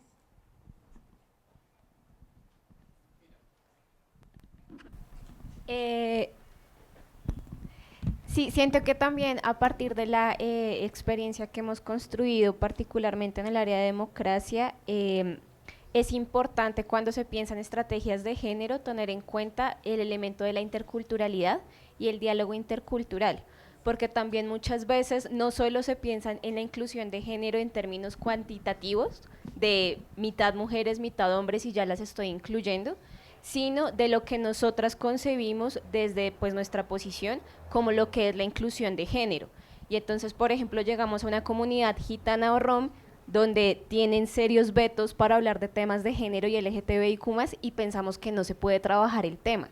Y no estamos escuchando quizás lo que sí construyen las mujeres a partir de su propia cultura y cómo justamente podríamos potenciarlo. Entonces siento que eso es muy importante para también entender cómo se concibe desde las propias comunidades y cómo a partir de esa tradición, pues ellas han venido construyendo conocimiento y generando prácticas y dinámicas que no solo resultan innovadoras, sino que también contribuyen a nuestro trabajo. Y el punto que tocaba Claudia del presupuesto, siento que es fundamental, articulado con lo que decía Víctor, de no solo pensarlo como un documento o algo que hay que listear, chequear y ya, porque es un requisito, sino que tiene que hacer parte misma del proyecto, porque cuando logramos generar no solo espacios de cuidado para los y las dependientes de las mujeres para garantizar participación incidente, sino por ejemplo estrategias de primeros auxilios emocionales, de contención. Si yo estoy hablando de temas que son muy álgidos y muy difíciles para las mujeres, pues ellas se van a sentir seguras, escuchadas y van a seguir participando y estando en los espacios. Yes.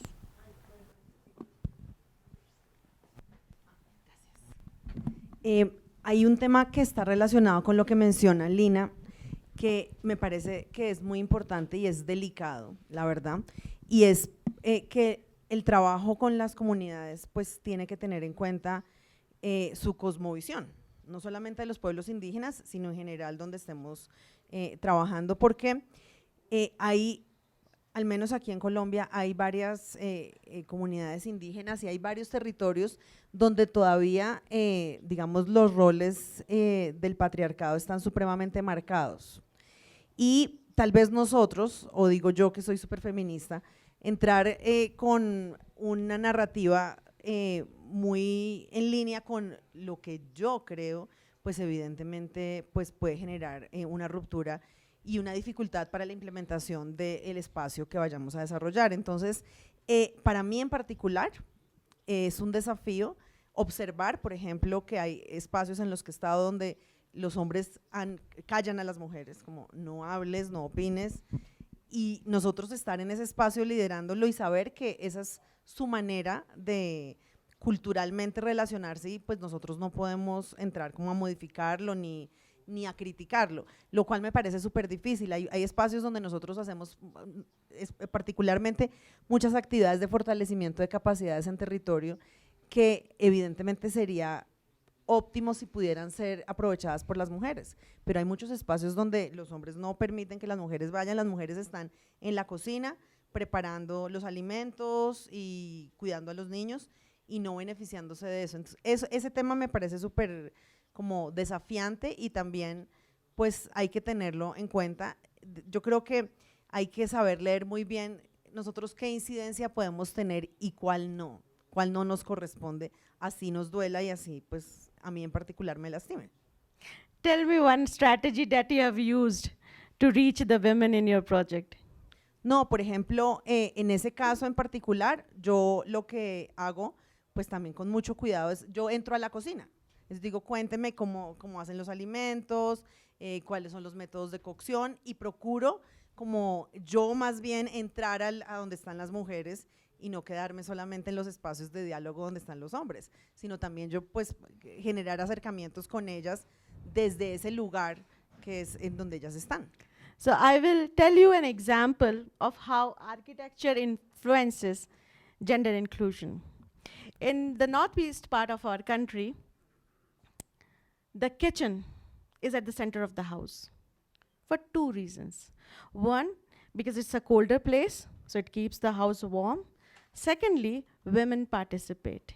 In our modern designs, the kitchens are at the side of an apartment, at one side, as if when you're cooking, nothing else is important. And most of the time, we are seeing the wall, not even the window. You know, you should focus on food. So, communities maybe have understood this, and they have designed the house. They are, in terms of comfort, they are rudimentary. They are not very luxurious. They are barely carrying forward, right? But look at the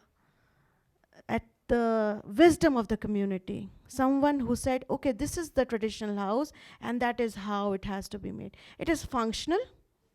It gives emotional space because the lady, while cooking, can participate in the discussion of the house, and she doesn't have to leave the fire and like the food on the fire and go and keep thinking that the food will burn. So I agree, that is the strategy. If they cannot come to us, we go to them. We create systems, designs, processes, methods through which they become an integral part of the project. So we will have a break, and after that I will have a 10-minute conversation with an innovator, a lady who makes adaptive clothes for others. She herself is handicapped because she has an autoimmune disease. And we will see how she is challenging the fashion industry. You know, the best designers, the most famous ones are, again, needless to say. But we will see how she is making functional, fashionable, adaptive wear. Thank you. So we'll meet again in 15 minutes or 20 minutes. Yeah. Shall I start reading? So now we have the innovator Soumita Basu, who is an extraordinary example. Please, please, please, please, please, please, please, in the end, please, please, please, please, please.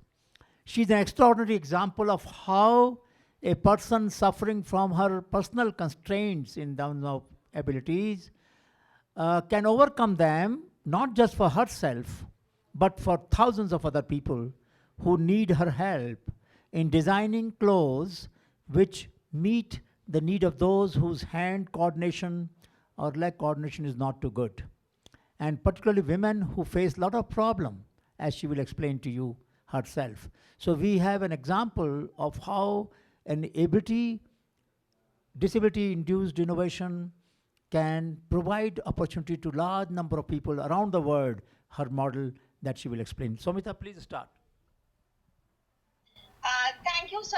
I could only hear you in parts, but I picked up the part where you said personal experiences can bring about, definitions of larger change. Yes.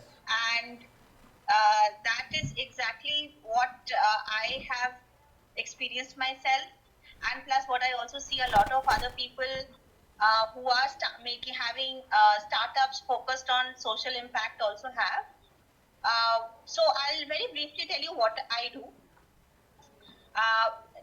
We design and make clothes for people of all kinds of shapes, sizes, and above all, abilities and disabilities. So very often when we start acquiring disabilities or maybe even born with it, we tend to have a very low social circle for various kinds of obstacles. And one of the obstacles is also dressing up. It is very often painful. It takes a long time. On an average, a person takes like 5 to 6 minutes to dress up. A person with disabilities on an average takes around 25 to 30 minutes. So, loss of time, And also the matter of letting other people who have into your private life, because you need a lot of help at a very early stage of disability. So with our designs, we push it from 15% of disability where you need help to around 80% disability where you are still dressing up independently. So we place a lot of stress on dignity, we place a lot of stress on independence and still looking good. Whenever we talk about clothes and fashion, everybody is expecting some kind of a ramp walk, which is great. But the idea of fashion is just, you can express yourself, you can be in your social gathering, you can be in a place where you sort of belong. So I have been a non-disabled person till I was 30, 32. And then I started acquiring a locomotor disability. That is when I realized that the market has such a huge gap because I had nothing to wear and I just didn't like that process. The more I spoke with my community, the other peers, and it was very important for me to have that community because in the healthcare system, they were giving me a lot of medicines, but they were not telling me how to deal with life after, having fallen sick. So this community was coming together, we were sharing a lot, and I realized this clothing problem is a problem a lot of people face. They don't go out for coffee, they don't go to weddings, they're just at home mostly, and that too not in their happiest self. So I don't like being told I can't do something. So I obviously tried to find a way out. And for me, that the illness was something I can't help. It was a natural thing. But clothes are something that, human beings make. So I couldn't accept the problem at that stage where, human beings are designing. So I started solving my own problem. The moment I solved a few, I realized that this being a larger problem should be taken to the market. I'll tell you a couple of decisions I took very early on. I did not want to run on an NGO mode because very often this sector is stigmatized and they are seen as a charity case. That's why I wanted to take it to as a business.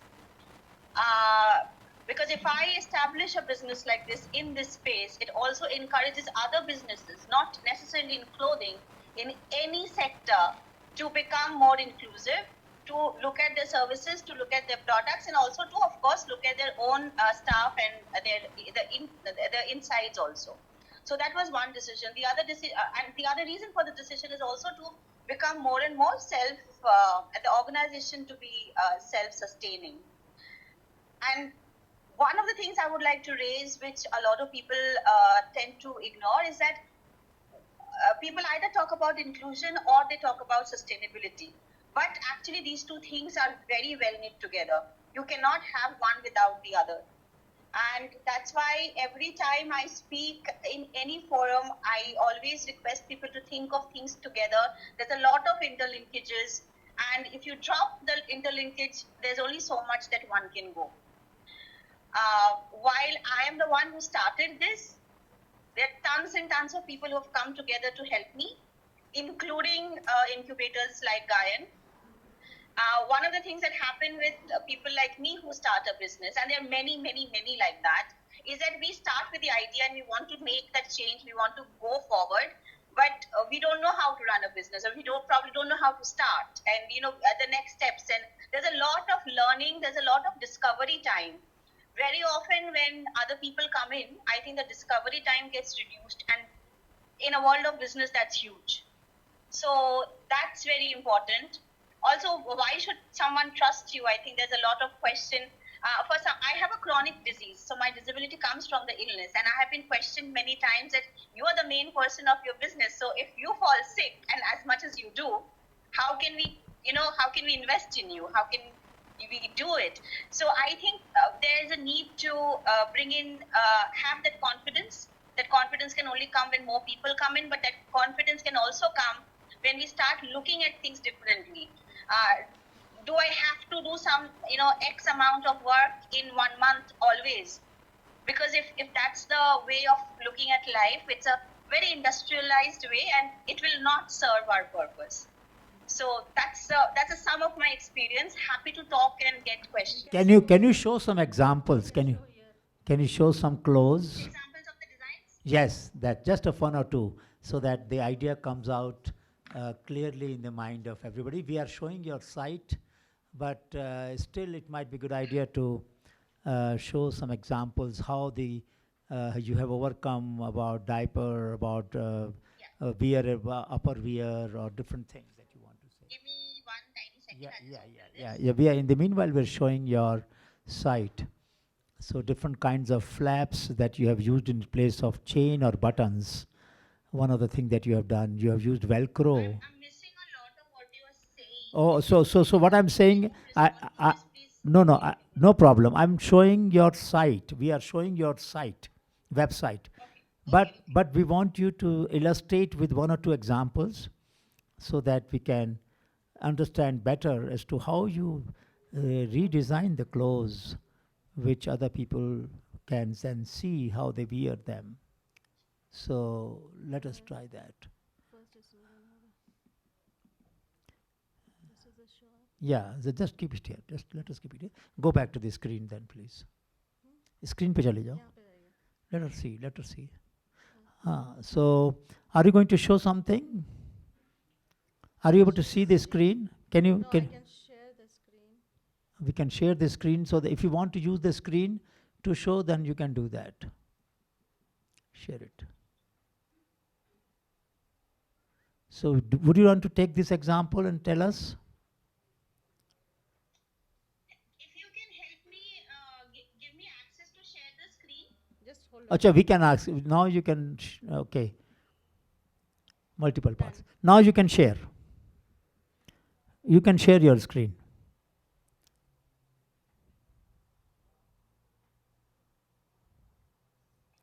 In the meanwhile, if any one of you have questions, we can pass it on to her.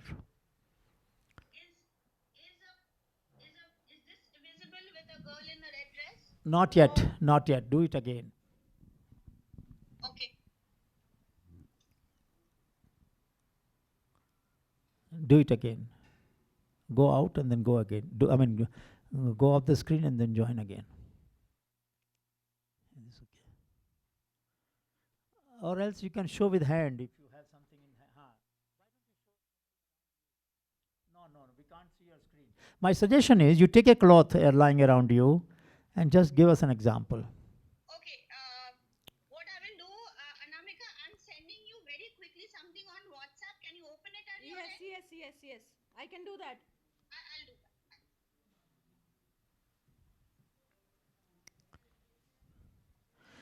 While I do this, I just want to also say this is exactly what most of us who are starting do. We are constantly solving problems. How nice, how well put, beautifully put. It's not just one problem you're solving.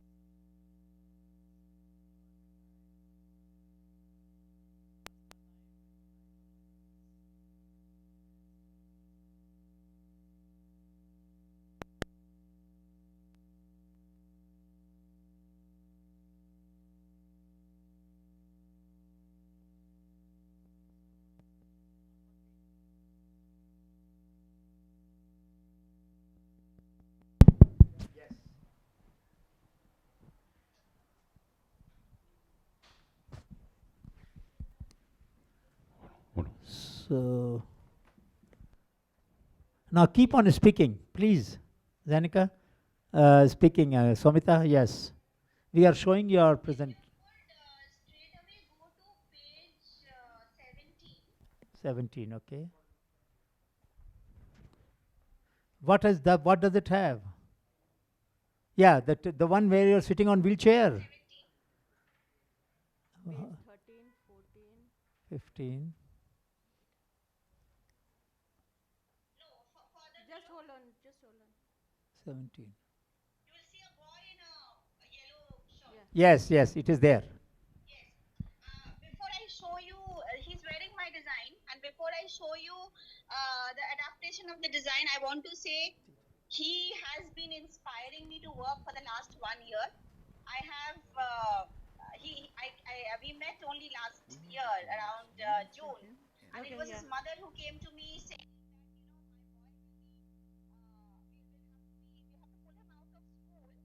if you you don't help us. And I was very confused because I don't belong to the education world, right? So she explained that he has an condition for which he is 100% on the wheelchair. He goes to a regular school. It's very well-known nationwide school, Kendriya Vidyalaya in India. But he was not able to go to the toilet anymore, and he's 9 years old. 2 years was spent in pandemic. Before that, his body was still in a way that could be, taken with help, taken in and out of the toilet. But now, because he couldn't use it, they had thought of had to drop their school. So, Anamika, if you go back again on page number 12. 12. Yeah, this one. Sorry, this one. So you see, this is what I made for him. This is in this is a full pant version. He was wearing shorts as his school uniform was. You see, there's a proper trouser. It looks all good, but we have a flap that opens up. Being a wheelchair user, without opening his clothes, just in some privacy, he's still able to use the toilet with privacy and on his own. He doesn't need anyone's help to do that. So, with this, he actually could again start going to school. For him, that was a miracle. For me, I didn't think a simple design can this actually help people go to school. What also happened was, he even with help when he was going to school earlier, it was so cumbersome that he would hardly use the toilet. Maybe for between 6 to 8 hours, he would just go once. Now he's frequently going as his body requires it, which has also improved his health. And that for me was great. But then once he just sent a message through his mother.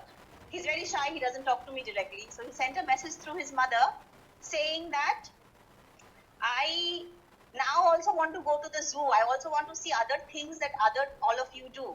I think just having that was, I don't know, I was very emotional when I heard that.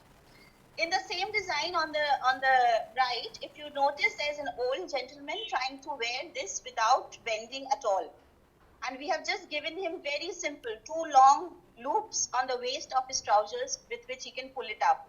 He doesn't have to bend. So, Somita, we will invite Can you questions. go down a little bit? We will invite questions now, shall we? Or you can't? And the next page. The next page, please. Yeah, Okay. See, this is an underwear.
Samita, we invite.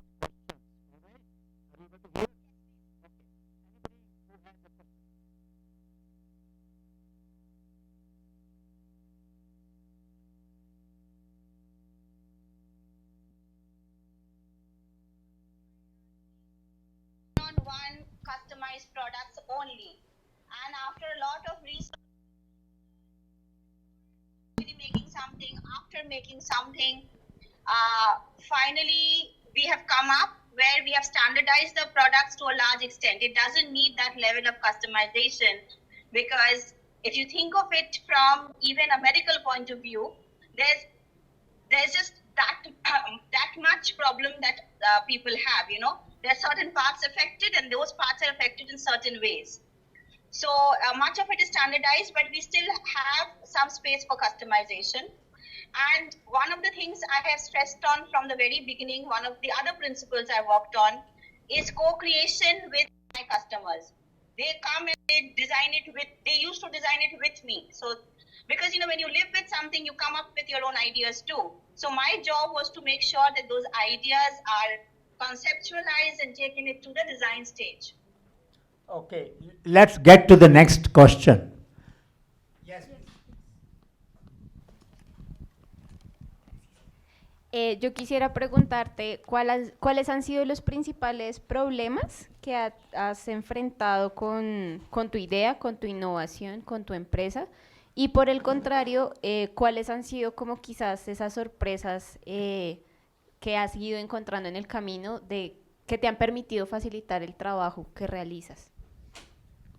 Swamita, the question is, what has been the key challenge in your business, or what have been the surprises which you faced in solving problems of your own and also of the others? One of the first challenge, I don't think I would have even started had I not faced the first problem, which is I kept going to designers to say, I have these problems, you are a designer, you already have a store and everything, can you make something for me? And they kept saying no. And I don't have a design background. I come from a very different background. I have never stitched even a button before all of this. So suddenly I used to think, oh my God, I don't know what to do. But what I used to think was a problem, was a weakness, actually was one of my biggest strengths.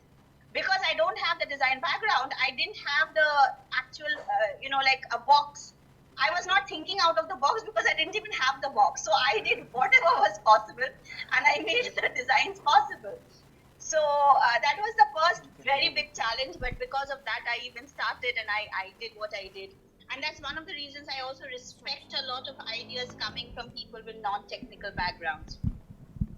After starting, what I'm facing right now is something that I have understood to be able to verbalize, is that not only is there a lot of stigma in general, but because of that, even acceptance of a product.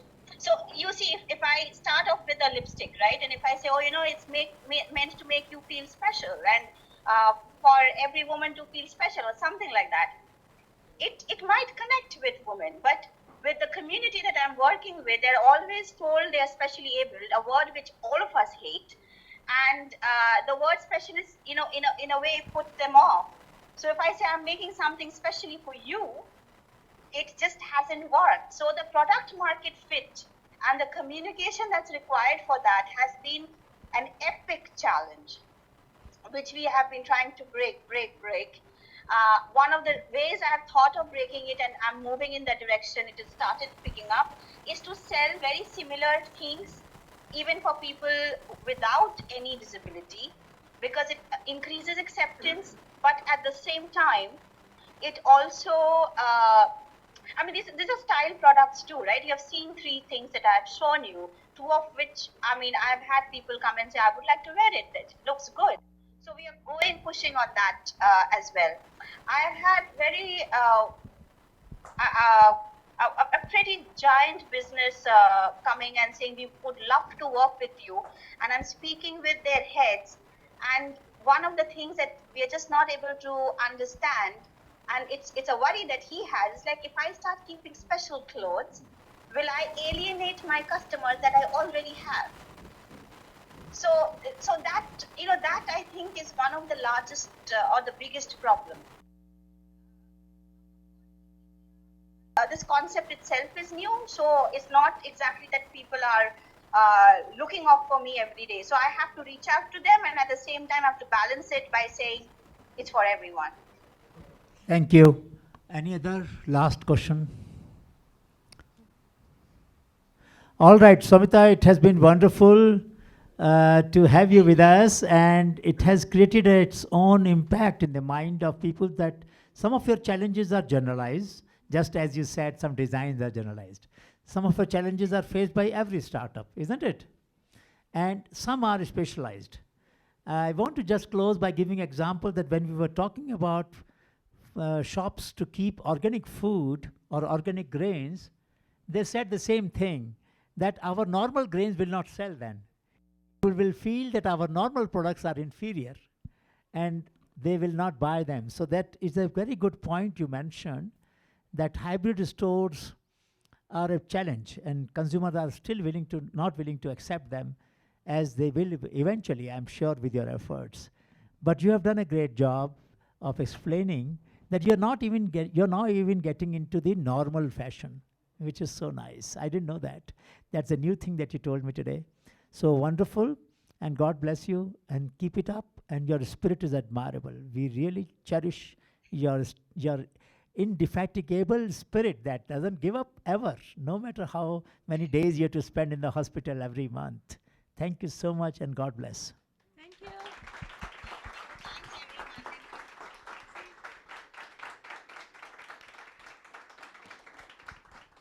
Okay, bye-bye.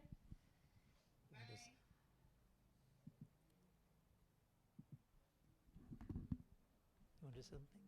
No. Okay. So friends, as you... I just have a joke, you know. It is like when you make things for special categories, it's like Einstein had two doors, you know, for the cats. One for the larger cat and one for the smaller cat. So we believe that if something is inclusive, it is not for us. Because the bigger door can be used by the smaller cat, you see? So that is the mindset that we have in our, that we have with us. Thank you very much. Thank you very much. We have the last hour of the day today to be dedicated to what?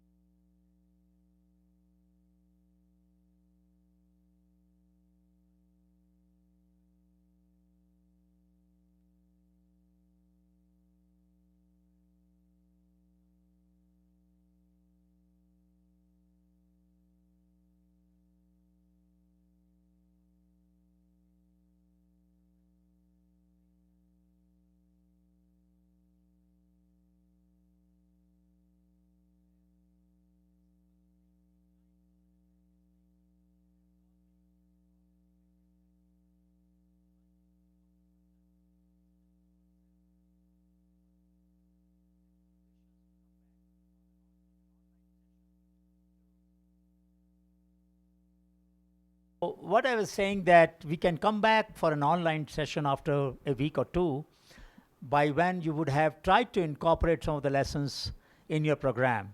And that might give us an opportunity to learn from your experience and push you, those who have not submitted the form, that we are still waiting for after 2 weeks for you to submit your form, because there are such rich experiences that you shared on the first day.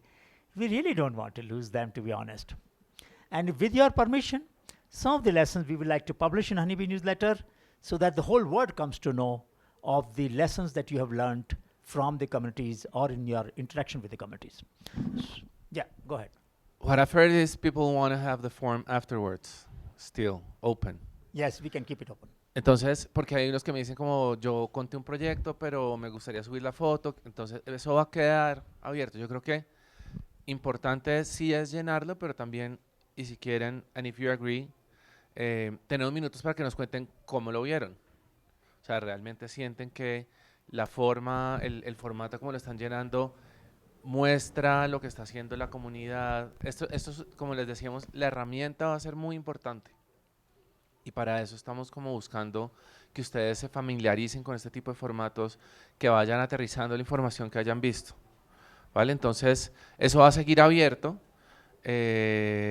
No creo que se puedan modificar las submisiones previas, pero pues sí pueden decir ahí, porque uno le llega le salen las hojas completas, como aquí está la foto que no me he puesto.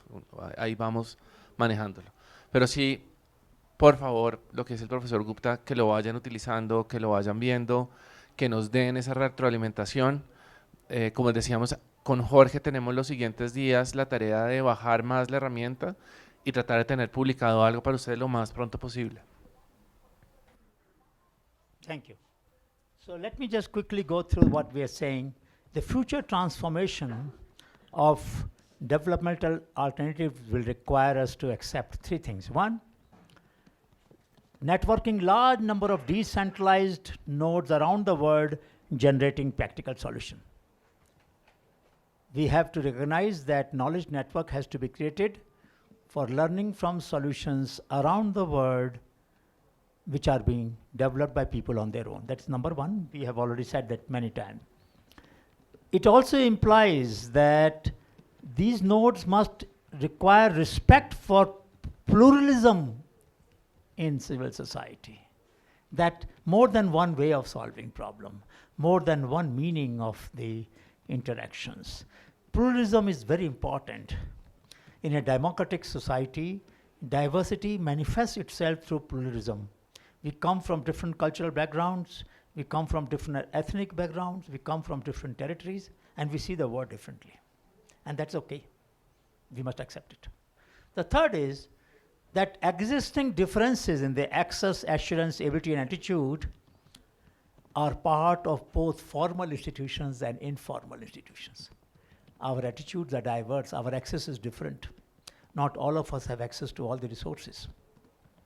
So these differences exist in the institutions, but also in the communities, as we saw earlier. Next, please.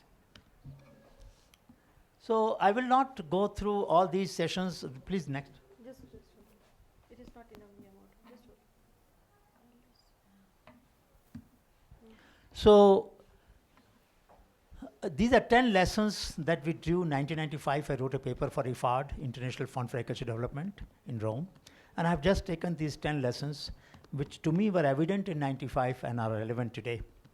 I will share this PPT. Juan will share this PPT with all of you, so you don't have to worry about writing that. You will all get this PPT. But it is important that we just quickly go through in the next 5-7 minutes. There are people who are struggling with similar problems, may develop similar solutions, may develop dissimilar solutions. Both are possible. We should not feel disheartened when we find, oh my God, the same solution in different parts of the world. I give you an example. During COVID, for dispensing sanitizer, at the ACLab network platform, you will find that in different parts of the world, people developed foot pedal dispenser. Simultaneously. They didn't see that India has developed, therefore Africa will develop. No, people thought this is a common problem. I don't want to touch with the hand. I have to tilt the sanitizer bottle and take something on my hand. And foot pedal is a good idea. I can use foot pedal. Somebody used wooden foot pedal. Somebody used iron foot pedal. Somebody used a piece of string to tilt the bottle. Different people use different design. But we came across at least 35, 40 different designs in 90 countries, 91 countries, 115 countries at that time. Quickly, we did a survey. So that shows that during COVID, when there was not much communication taking place, at that time also, people developed for a similar such challenge that all countries in the world were facing of how to dispense sanitizer without touching the bottle or a can or wash your hands. For both these solutions, foot pedal dispensers were developed. It's a great example of proof to prove this point. The second thing is linking formal and informal science. We need to link formal and informal science, technology, and innovation. There's a science in everyday life. Which crop to be sown on which plot, in which season, how much seed, how much feed to be given to the livestock, how to process the fiber for making craft items, for bags, which sell for as much as 300,000 pesos that we saw the other day. Now, all of this requires technology. Today, the processing of fiber may be very cumbersome. or extracting the fiber may be very cumbersome. Can modern technology help make this process faster and less drudgery, less effort? So more output per unit of effort. That is reduced drudgery. That is another way in which you can do that. Third is public policies for banking, for technology, for development will need to be modified in public institutions and also for private institutions. It's not enough to work on a project and leave the policy both for disseminating the solutions, but also for regulating the solutions. Regulators have their own standards or norms by which they approve different solutions for funding by banks or funding by different agencies. And these regulations will need to be modified. For instance, we found that in one of the innovations, using second-hand automobile parts in farm machinery required change in the regulations because regulator will not approve a machine with second-hand parts for registration. But if you don't use second-hand part, then circular economy is gone out of the window. Right? Now here is a case. If we want second-hand parts to be used by our mechanics, we have to change the regulatory policy to permit second-hand parts so long as the machinery is safe. And you can do the testing of the safety, not a problem. So please understand that we should also work on regulatory policies, we should work on financial policies, banks policies, we should work on other issues by which our solutions will diffuse widely. Next, please. One of the challenges we found, we were anticipating in 95 and we still realize that this problem is there, that in the wake of globalization, when many large brands are reaching every nook and corner of the world, Nokia, Noika, IKEA furniture, clothes brands, you know. And here is a community which is designing clothes with local fiber, local design. How do you create market for it and compete with big brands? So we need niche markets.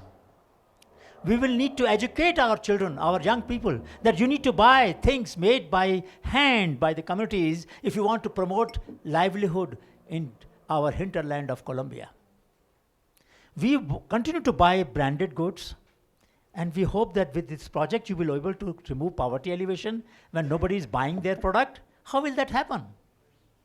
It's not going to happen. We have to change our lifestyle.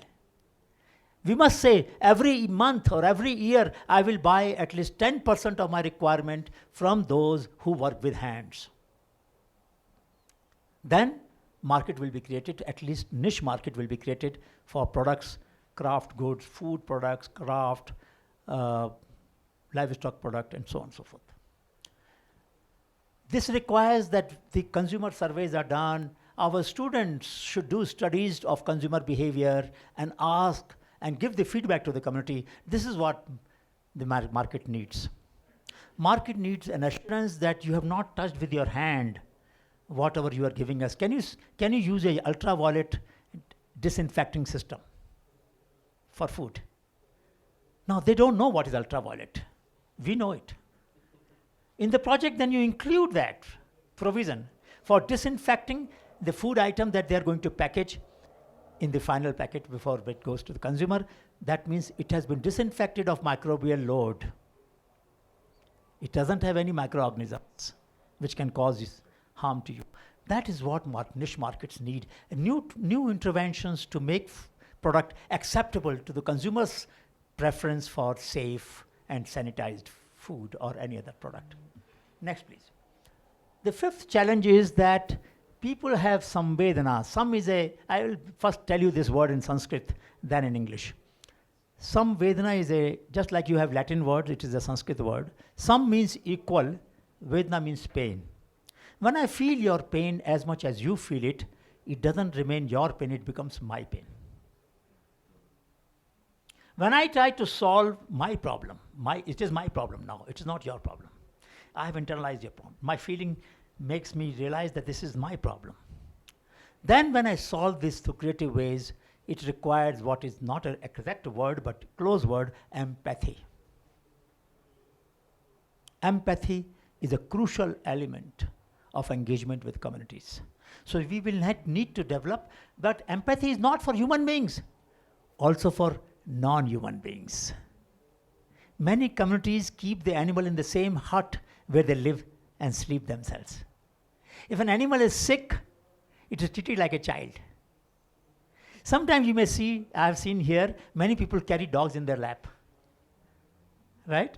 Because they think that they're walking for 5 kilometers, but dog may not be, small little puppy may not be able to walk. I think that is why they do it. They want to give rest to the little puppy. That means we have feelings for non-human sentient beings. We have feelings. Community also has feelings. If they have feelings, provide for that in our project design in program. The sixth challenge is, how do we create self-designed institutions of governance which can run the project when we are not there? And this means we should do everything in a manner that it can be done without us. We make our presence dispensable. That means they can take care of the project themselves. They can take care of the infrastructure themselves. Very important point. Otherwise, when we withdraw, sometime project collapse. Isn't it? It has happened in many projects. So how to build simultaneously, when we are building the project components and technological things, we also try to do institution building simultaneously. If 2 people are required to maintain, we teach 6 people how to maintain.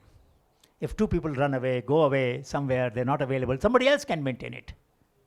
So the system doesn't break down because our technician is not there.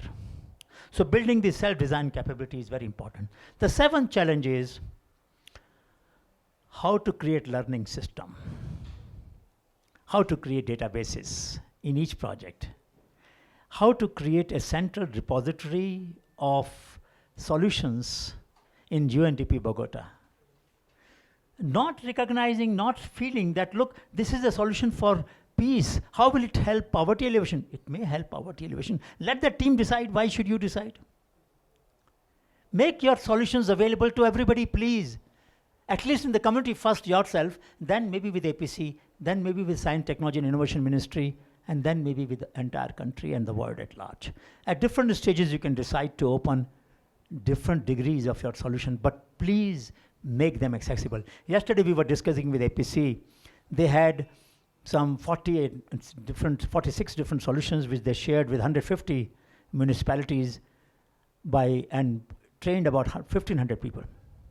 We asked them a question, and she can correct me if I'm wrong, that cannot these solutions simultaneously be shared with all the 1,500 municipalities? Why only 300? Don't build their capacity, let them use it. If they find it useful, let them do it on their own. We can't go everywhere and build capacity. That much resources we do not have. But why should other people wait? So that our team expands and we can go to every place. We will never be able to go to every place. We will never have enough resources to go to every community. But communities should have access to our solutions. Even if they want to do it on their own, then they can ask us, send a mail to us or give a call to us. Look, we saw your data. We saw this example. It's very good for us. But we didn't understand this point. Can you explain to us? And then we explain to them on need-based basis. So the diffusion potential is much larger than we ever imagined. If we follow open innovation, our knowledge will go much farther. Just now we had a meeting with the Prime Minister's Office of Bangladesh. And we showed about 350 energy innovations that UNDP ACLab network, which one has access to, have mapped. They wanted some of those innovations to be able to help in their country. Surely possible. On 30th of October, we will make it possible for them. Now, this desire to learn from solutions from abroad, but they also have some solution very well with them.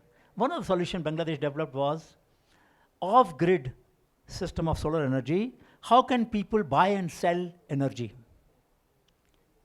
This solution was developed in Bangladesh using digital technology. So I have got 10 units of power today. I have got, my parents are not here. I am having, nobody is staying with me. I need only 2 units. I have 8 units surplus. Your guests have come today. You need extra energy. for cooking food, for boiling water or whatever else. You buy from me and pay me more price than central utility pays when I sell energy to the central utility. Good for each one of us. If I buy from the utility, I pay 7 rupees, let us say 10 peso. If I buy from you, I get in 5 peso. If I sell to the utility, I get only 2 peso.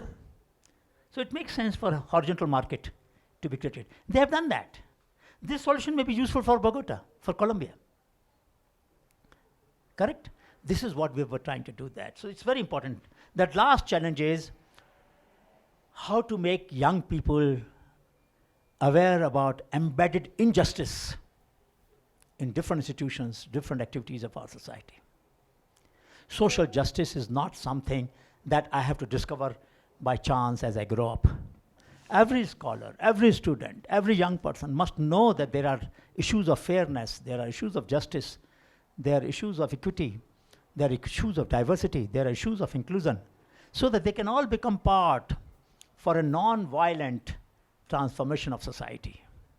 Why does violence take place?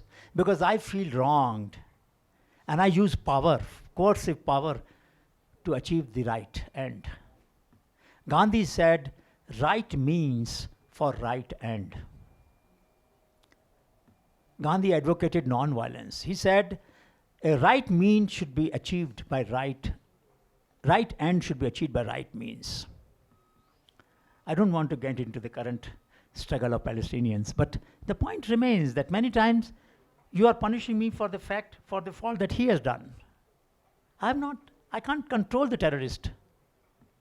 They're not in my control. Don't hold me responsible for their act. Punish them. Hardest possible punishment they should get. But why are you punishing me?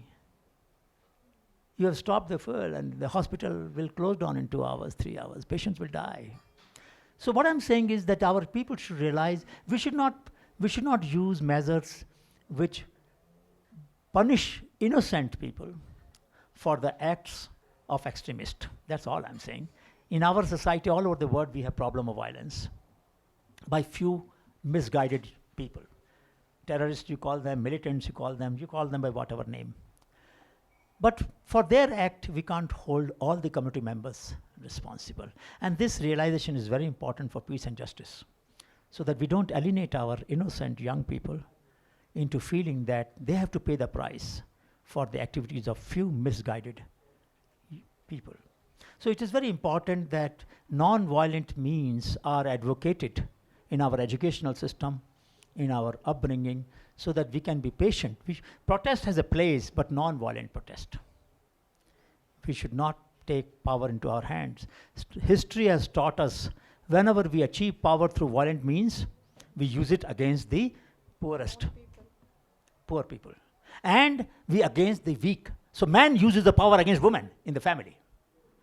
Man uses the power against children who are weak. They beat children, they beat women, because they want to use their power. This is not acceptable. We do not want in our society physical power to be the yardstick of your intellectual power. When you don't have a good argument, don't use your physical power. Argue with me. Fight with me. Convince me. But don't use your physical power to change my attitude, my mind. That's not acceptable. So the last point is, of course, how do we increase the capacity to negotiate? Capacity to talk, capacity to listen, capacity to tolerate. How do we do that is what will be very important. So I'll just go to the next, please. Is there anything important? Otherwise, I'll go over. We will forget this now. I will not go to refer to these. Just one slide. If incentive is there, I'll show you. Go further. Go further. That's okay. I just want to tell you, just go to the Gandhian slide. 1929, Gandhiji faced a problem. The spinning wheel was working like this, traditional spinning wheel. It used to produce very low output and with lot of drudgery. He issued a challenge of 7,700 pounds on 24 July 1929. He spent 10 years in solving this problem he couldn't solve. When he issued this challenge, just show next. this design came up, which is very handy, portable, low cost, easy to maintain, easy to manage. In 3 years, a problem was solved which was not solved for 200 years. So many times when there are tough problems, think of issuing innovation challenges with an award and ₱1 million for solving this problem. Anybody can come out with a solution. We will take note of the solution. If it is good, we will support you to implement it. So sometimes when there are very major challenges in energy, in food, in sanitation, in healthcare, we should not hesitate in issuing challenge awards. Gandhi used it in 1939 and got a good solution. We should also try. No harm in that. This can galvanize the creative spirit of our own country and maybe worldwide to get solutions.